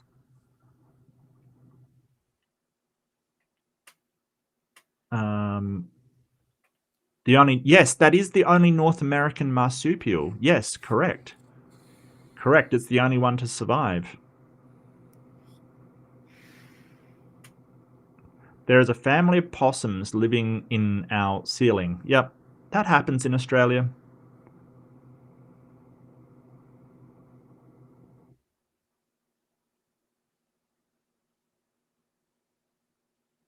Okay, I think that's about it from the comments. Sorry about that. It's a big audience. I think we should do one more though, if you're happy to do that, Ems. I know it's getting a bit later for you, but if you're happy to do that, we'll rush through. How did the poll go? Is my question. Just gonna, yeah. I need to. Excuse me. I need to check on my poll. Excuse me. It's a poster is in the right. Okay, so most people think that it's fine to yell at the kid. Okay, well, I mean, I do disagree, but that's okay. I get it. You know, better to yell and frighten a kid than have them scratched. I think that they could have gone about it in a different way, but that's okay. We can disagree and still be friends. That's totally fine. That's totally fine. Yeah, I think better to do the right thing the wrong way than to do the wrong thing the right way. Yeah, yeah. I totally am on board for that. But I still think he could have handled the situation without yelling, so that's why. I certainly think the parent like completely ignoring their child is probably the worst of the two situations there, and then berating the guy kind of thing instead of explaining to their child why the complete stranger yelled. So I'm not saying that hey, the parent's blameless in all of this, just that it could have been handled differently, that's all. Am I the asshole for asking my friend to stop requesting free massages at my home studio? Yeah, probably. Like, hang on. If you're a masseuse, like that just sounds like what Okay, take the massage out of it for a second. As you know, I used to be a professional photographer. And so I'd have friends hit me up and be like, hey, we're buddies, right? You can do $1,000 photo shoot for me for free, right? I don't think if it's a person's job, respect their fucking job. Right. I agree. I think that, if you're a chef, for instance, and I had one of my cousin's husbands was a chef. Like, people would always ask him to cook, and there's nothing he wanted to do less after he'd like been cooking all fucking day is cook for people again. Like, it's just, you can't do that. And it's amazing how much people, when they find out that you've worked in tech support, want tech support. Okay, so if I'm ever non-committal about helping you on tech support, there's a fucking reason for that. And I don't mind helping people out because I don't really work in that space anymore. But, there was a point where I'd be like, yeah, no, your email's not working. That sucks for you. Bye. Oh, you can't find the link pinned to the live chat you're currently typing in?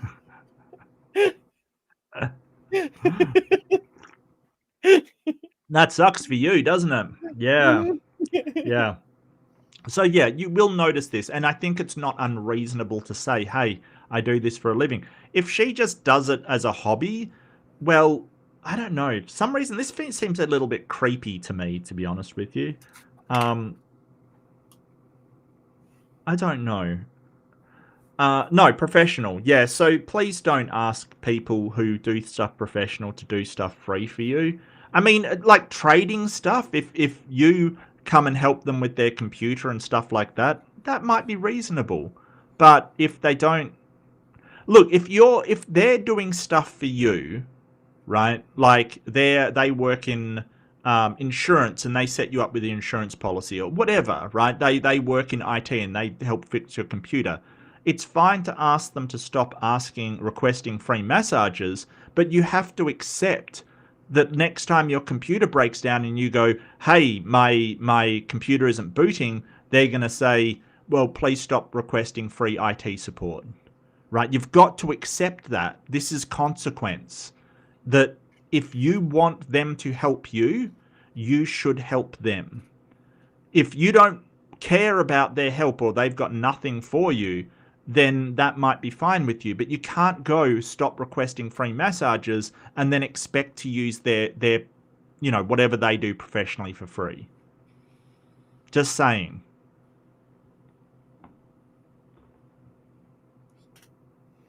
I'm 24, female, a professional massage therapist, and this job is my passion.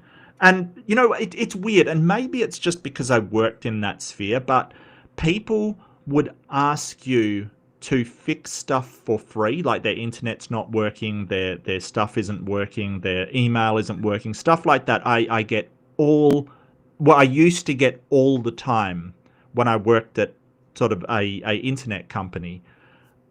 People don't understand the difficulty and level of frustration that goes into troubleshooting and correcting some system that is broken down. Like they will just ask you to fix their email, not knowing the thousands of problems it could be and the sheer frustration it can be to try and work that out. Like, it's not an easy job, but people put it in this thing of, oh well, you know computers, you can help me with this. It's a bit weird. Anyway, I'm kind of bitching. I mean, sometimes it's fine. Sometimes, like, it's just a simple, routing issue. You can fix it in 2 seconds. Sometimes it's not. Sometimes it's rough. I'm 24 professional massage therapist, and this job is my passion. I love helping people feel better, easing their stress or pain. It's like solving a puzzle that leaves someone smiling. After years in spas, I built a small studio in my home, balancing in-home sessions with out calls. It's my dream job, and I'm proud of the business I've created from scratch. My friend, 30 female, knows how much I love my work, but lately she's been texting me almost weekly, asking to come over for a quick massage because she's stressed. These aren't quick, they take 20 to 30 minutes plus setup and cleanup. She never offers to pay even a small fee for supplies. It started disrupting my schedule, especially when I'm preparing for plain clients or out calls. I've hinted I'm busy, but she will never take it seriously. Yeah, I think there's a problem here of, I mean, if you're doing an occasional one, that's fine, but weekly, no, that's taking advantage of you. Absolutely. And you've got to separate your professional life from sort of that sort of, that friendship kind of thing, right? You've got to have that boundary to say, yes, you're my friend, but here's what we've got to do professionally. I mean, Ember and I are really good friends, but if I have something that I need to do, it doesn't matter. It's just professionally, I need to do this to take care of my channel. Right, like, and I understand that Ember may make decisions that are not of benefit to me as her friend, but rather is in the best interest of her channel because she's running a business. That's the reality of the situation, and we both accept it, or I hope we both accept it. But it's just, yeah. Thankfully, a conflict hasn't come up, but yeah, like in this situation, like the friend isn't behaving like a friend, right? They're like saying, "Oh, you do a thing that I can take advantage of." That's not friend behavior. That's taking advantage. Yep, absolutely. Last week I had a packed day and told her I couldn't do a free session. She got upset, saying I cherish money so much and she should help friends out since I enjoy my job. I cherish money so much. You like to eat and have electric lights and things. Okay, I don't know how to respond to that. I mean, it's just such a weird thing to say. To me, money is a means to an end. Like, it's there to provide something else, right? Like you say, electricity or food, or, you want to have a, buy certain things to enable you to do your hobbies or whatever, like, cherish money. It's, I value it, but I wouldn't say cherish it.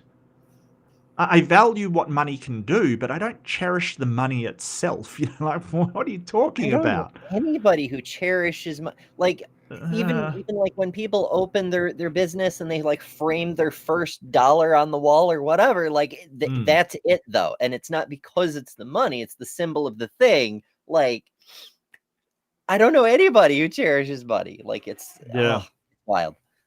But that screams to me like I like money more than you do. Like, what? It's her business. It's a weird thing to say to a friend of yours. Yeah. It's like saying your job doesn't count as a job to me. So what the fuck? You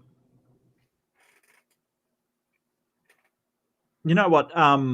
Once I had a hardware problem with my system, and I went to see a guy who was specialized in that problem. I'm not a hardware guy, right? I know a fair bit about software. I know about internet. I'm not really a hardware guy, which is weird because I do integrated circuits, but it's a bit different when they're in computer systems than just integrated. Anyway, integrated circuits are just like circuit boards with all-in-one packages. They're not big systems, basically. But anyway, so I went to see a guy just to check out my motherboard.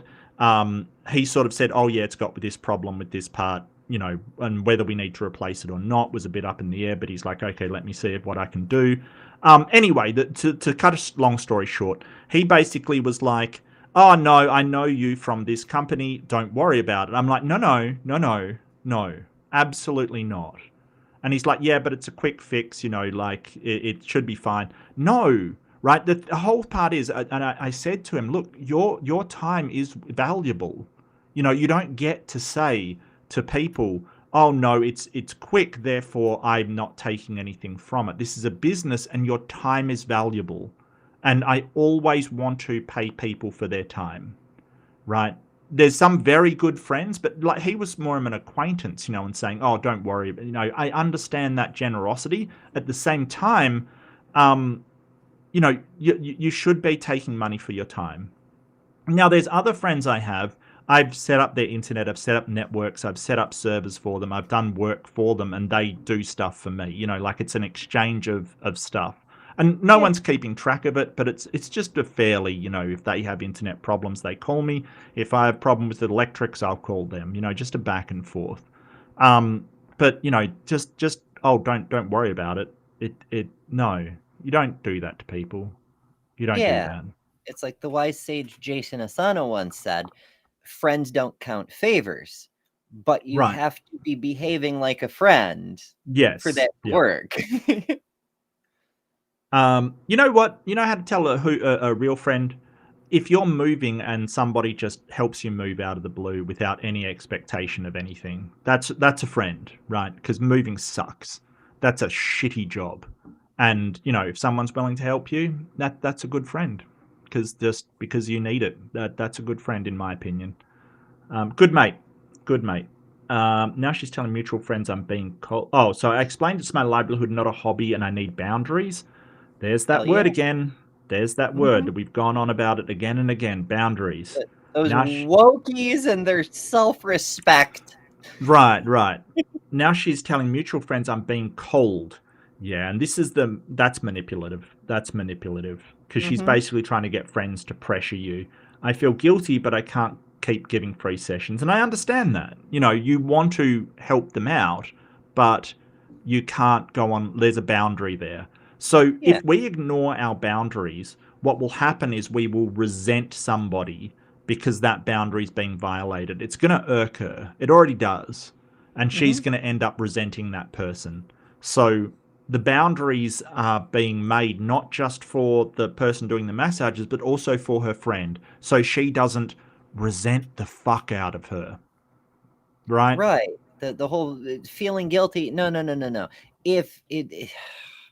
If she respected you and what you do, she would want to be your biggest supporter. She would not only book appointments, offer to pay, but gleefully do so.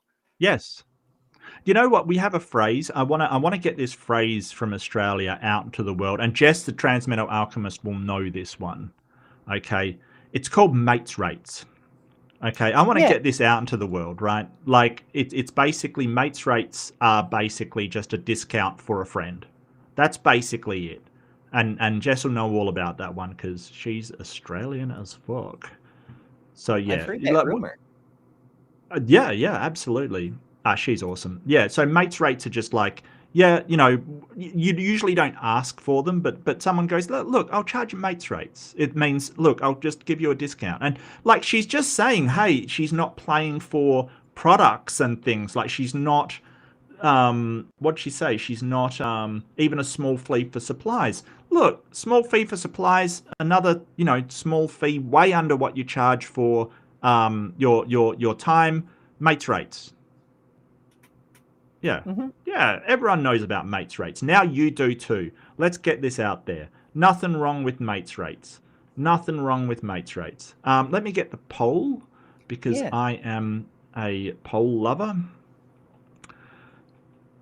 We gotta climb the poll. But yeah, that's a really good workaround because that way it's like, hey, here's the minimum, like you're getting a discount because you're my friend, but we have to meet at this point or I can't do the thing for you. Right. And it's unsustainable going the way you're going, where one friend feels like their boundaries are being violated. It's unsustainable because they, you might say, oh, you should be fine with it. Well, their boundaries are being violated. There's, you can't really decide that, oh, that's fine. Like it's not something you can really do. You have to find some kind of solution where those boundaries aren't being violated.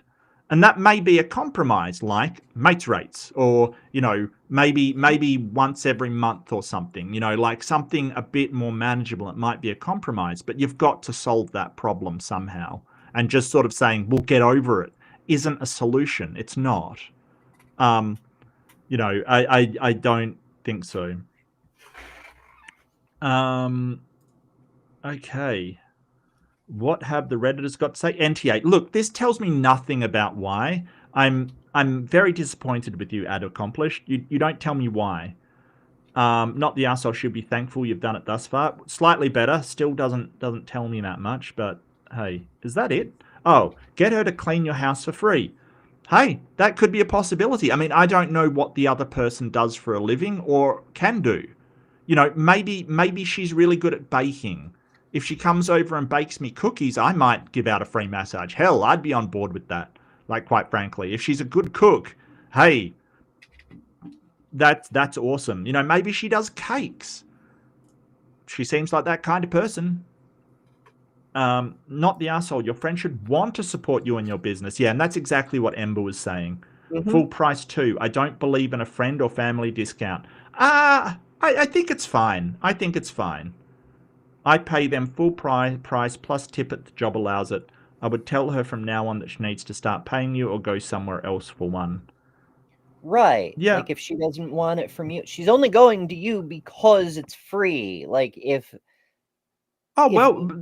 she might be a really good masseuse as well, Well, yeah, but like if it were like, I really need one though, I'm super stressed. Like, go, okay, cool. I'm busy today. Schedule one with someone else. Yeah, absolutely. Does this friend work for free? No, probably not. If you want a massage, book and pay for a session. I'm not being a free ride and you don't like it, point to the door. There's the door. If anyone takes her side, go low to no contact. You are not a charity. This is your job. Yeah, I mean, that's a bit extreme. I think that's sort of a bit extreme. I think sort of talking to her about it first is probably a good idea. If she doubles down, like completely doubles down, you might have to say that. But, I think that sort of escalation is not the way to sort of thing. She's not your friend, seriously. Thanks, Reddit. Thanks for your completely... I hate thinking about that. Yeah. Thing. She accuses you of cherishing money. Oh, she said I cherish, like the person cherishes money? No, That's not true. She cherishes time. Like she's just saying, hey, I don't want to be at work for no money. Why would anybody want to do that? Like sort of telling you, hey, you've got to go in and do, IT work for no money. Yeah, I don't want to do that. That's not something I want to do. My time is valuable. I don't... Yeah, no, that's stupid. Yeah, okay. Well, I'm definitely coming down on not the arsehole here, like, really. Listen, I have friends who run businesses. The correct thing for her to do is request your service is available and cheerfully pay your full rate. I wouldn't even thinking of asking a friend for a discount, much less a free session. Oh, look, mates rates is a thing in Australia. If somebody says no, you're like, no problem, mate. No problem at all. It's not a problem at all. Like, it's not something that is a right. Yeah, your friend sure is. Yeah, I'm agreeing with that. I think she's done nothing wrong. And, I think her boundaries are completely fine. I think that when work's concerned, if you have to do stuff for work, then that is what you have to do. That is your work. Mm-hmm. Especially because she's running her own business. Look, people don't understand. Small business is really tough. Like, the margins can be very, very small, right? She may love what she does, but that doesn't mean her business is, able to sustain free customers or a free customer once a week. Like, it may not be able to. The margins are very small. So stop doing that to people with small businesses. Try to help them. Try to allow them to grow their business. Like, try to help them do that. Let's see. What do the lovely chatters have to say? More about opossums? More about possums? Possums are popular? It's this the side plot is the possum show today. Yeah. It pets animals always popular. I'm not. Look, I got to admit, I as I've grown older, I really love those cat videos and the dog videos of them doing stupid stuff. Like it's really cool to see them. I laugh every time I see them. You know, like I absolutely giggle. So maybe that's a thing. Maybe that's a thing. Maybe as you get older, you like pets more, I guess. I don't know. I've heard 5-year-olds yell kitty and charge at strange cats in vets' offices. Okay. It's just a universal human thing. I think, although as the world gets more stressful, we value the things that delight us and do the opposite of stress us even more. I just think that the more humans I've met throughout my life, the more animals appeal to me. That's really what I think. You know, the more I get a broad swath of the human species, the more animals seem really cool. You know, just saying. What was it? Beatrice Arthur? Oh, I'm so bad with quotes, but some famous Arthur, the golden girl. Yeah. Somebody okay, along those lines The said Star Wars Christmas special lady. I don't know about any of that, but she said something along the lines of, the more people I meet, the more I've come to love my pets. Yeah. She was the one in the Star Wars Christmas special, which is kind of hilarious. That was terrible. I just know she was a former Marine. Just pretty badass. Really? Mm-hmm. Really? Hang on a sec. Here she is. Are you sure? Were Marines even allowed in at that point? Not in combat services. Oh, I see. Or women weren't allowed in combat, rather.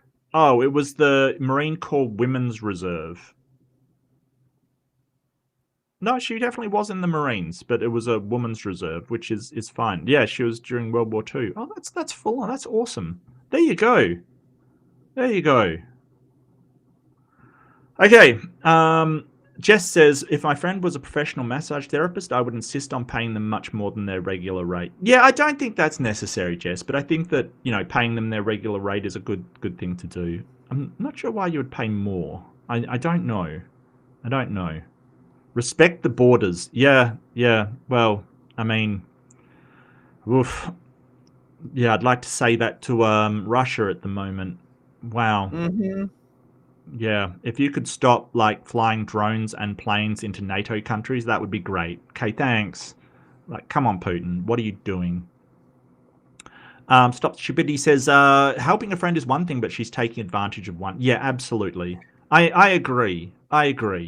And like, if a friend brought that up, if I was, you know, if I was sort of getting something from a friend for free and they said, hey, you're getting this stuff for free, isn't it a bit much? I would be apologetic, right? I'd be like, I'm so sorry, I didn't mean to burden you. Like, what is wrong with these people that, you know, a friend, presumably a good friend of them says, hey, you're getting this for free, and it's really starting to be a burden, and they go, no, you just cherish money. You know what I mean? Like, what kind of person does that? It's really thing. And Left-Handed Jedi's comment plays into that. Like, gaslight much? Yeah. It's kind of that saying, well, your boundaries aren't valid. You know, like, you have nothing to complain about. And I think that's part of the reason why you have so many people coming in there and going, am I the arsehole? Because people try to convince them that they are for having reasonable boundaries. Jess agrees. She says, what a manipulative response. Yeah.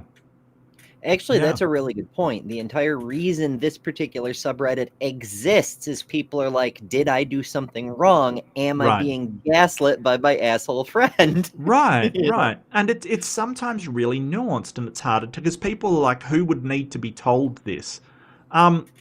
People do. That's the thing.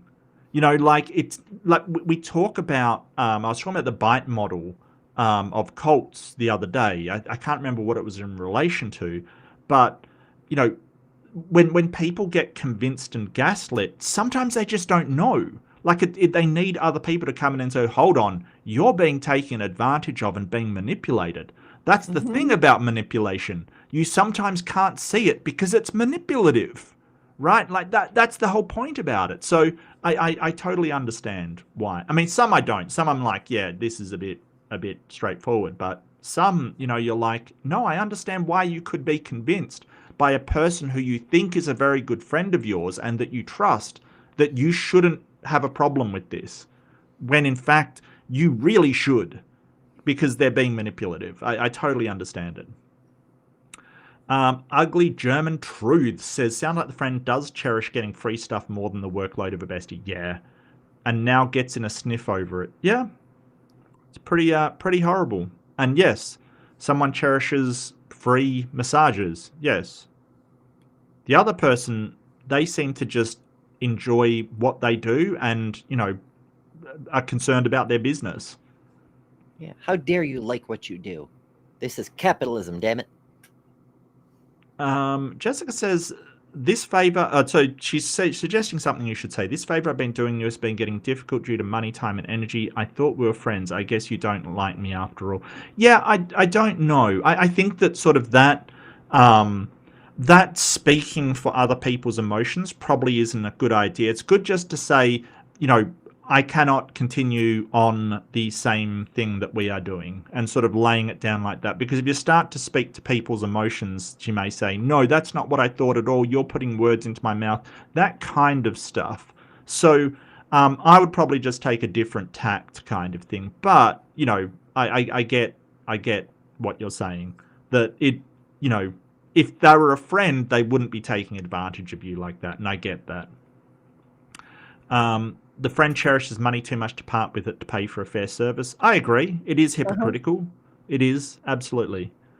I've had friends help me move, but I paid them and fed them. Yeah, it's customary in Australia. If you help someone move, they get you like a 6-pack of beer or something like that. Like that's the custom. I don't go for it because I don't drink, especially not beer. But you know, I've just helped people move, and I don't expect anything. I don't need anything. If they want to give me a meal, sure, happy to.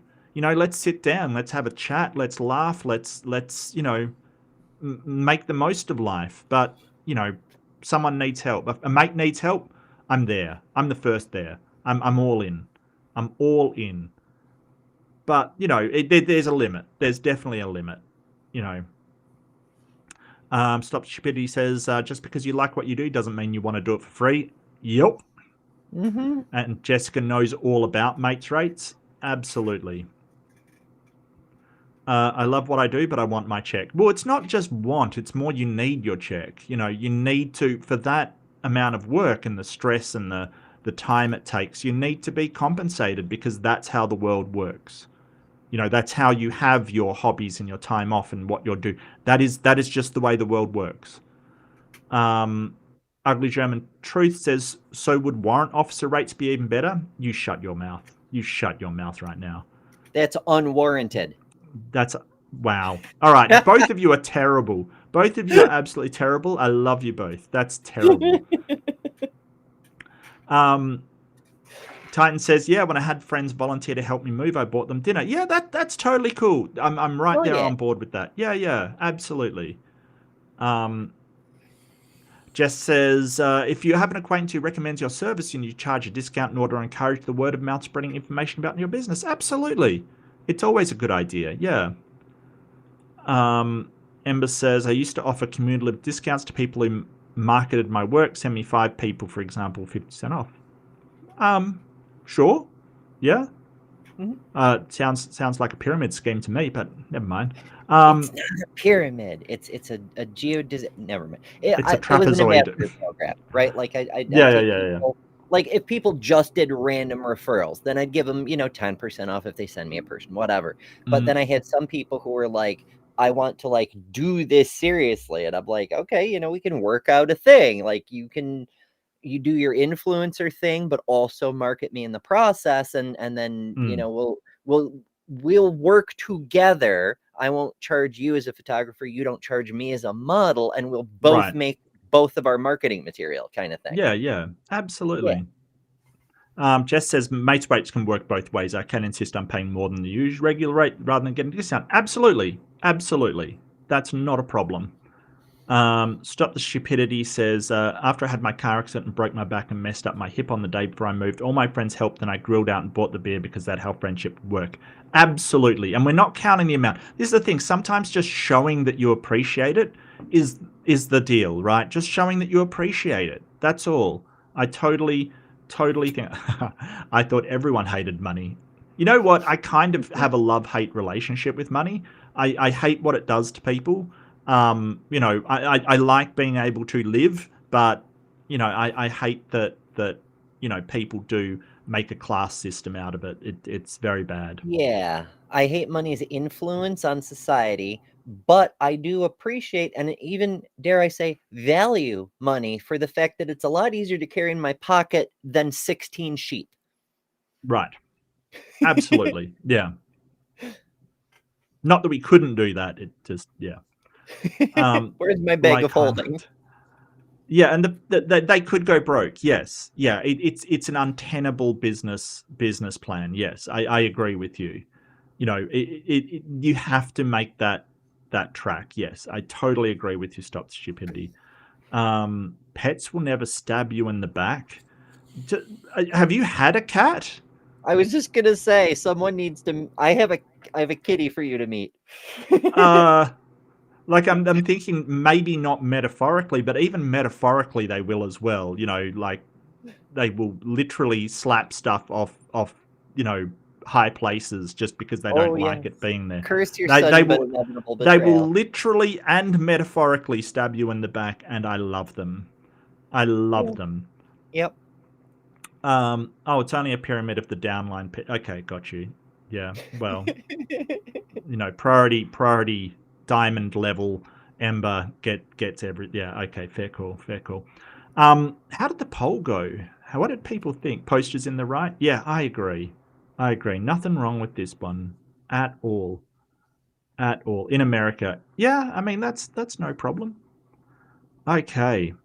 Well, that's been another AIMBOT for a day. I hope you've all enjoyed. It's been fantastic to have Ember on. Thank you so much for dropping in. We've had our trolls, we've had our pets, we've had our massages, we've judged and found wanting. It's totally fine. People asked for it, we gave it, all good.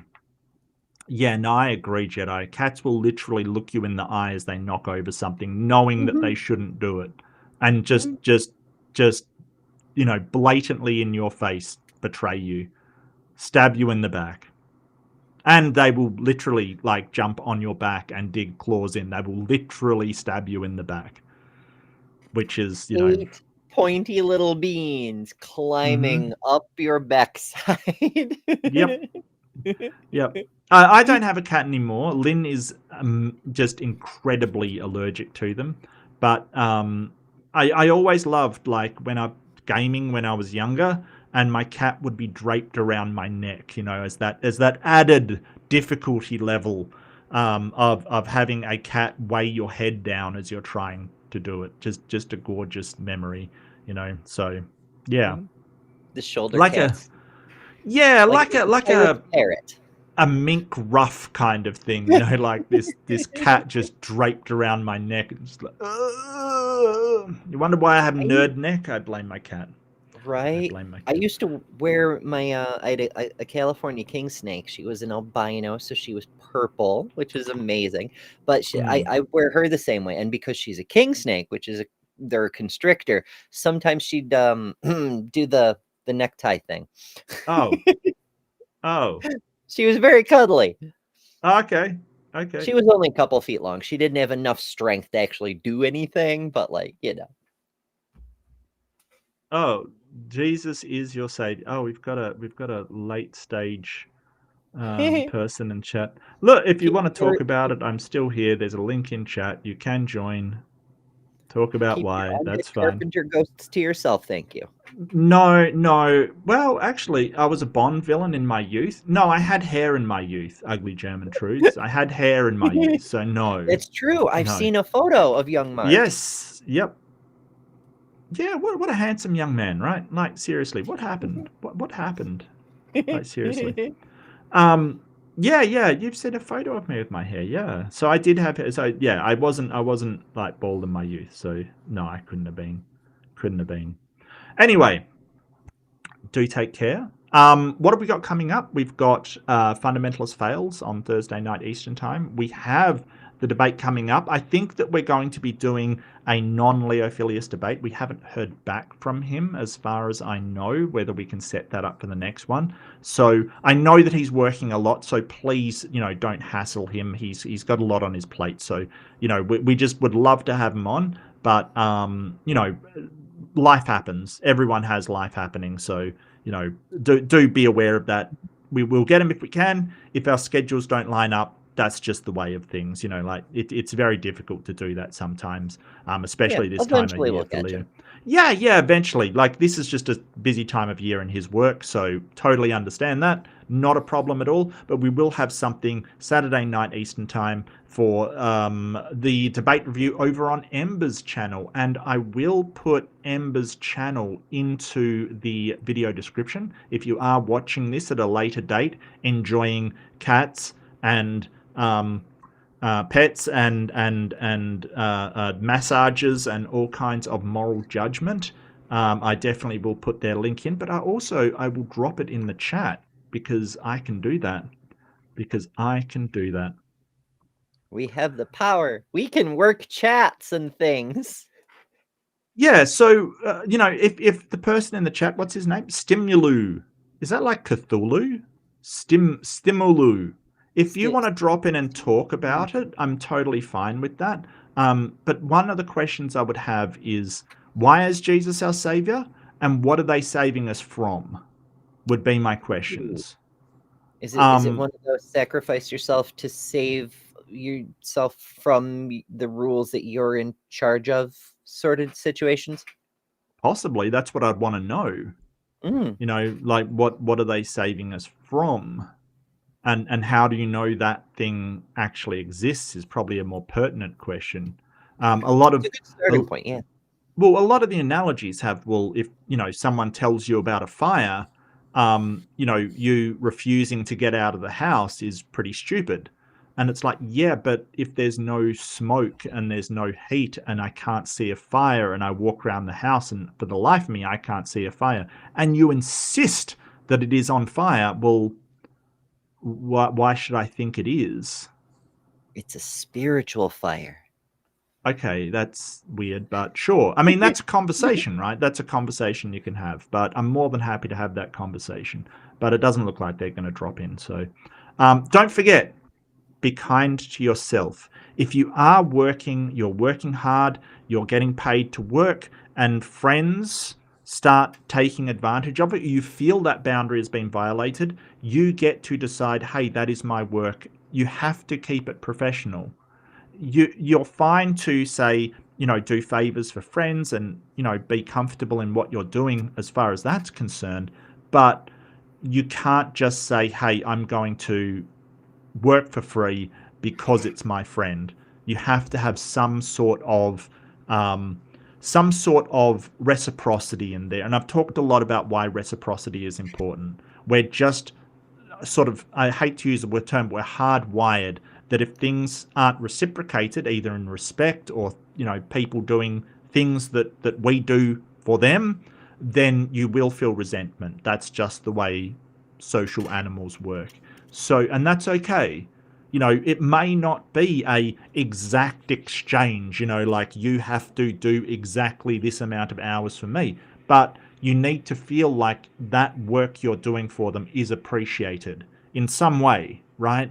Or else you're going to resent that person. And that is completely normal, nothing wrong with you, but do set some boundaries as far as people using your services if you do it for a living. It has to be the case. Anyway, be kind to each other. Don't expect people to do stuff for you for free. It's great if they do. Show some appreciation in some way, right? It doesn't have to be an exact, oh, well, I've got to cover exactly this much. But from what I've learned, you just have to show that you really appreciate that. And I appreciate all of you because you don't have to come in here and do readerships and things. So I feel like I should appreciate that. And I do, because that's important. You don't have to do that, right? I don't want to take advantage of you. I want to give you something back. So here is an AIMBOT. I hope you enjoy, and I'll see you in the next one. Bye, everybody.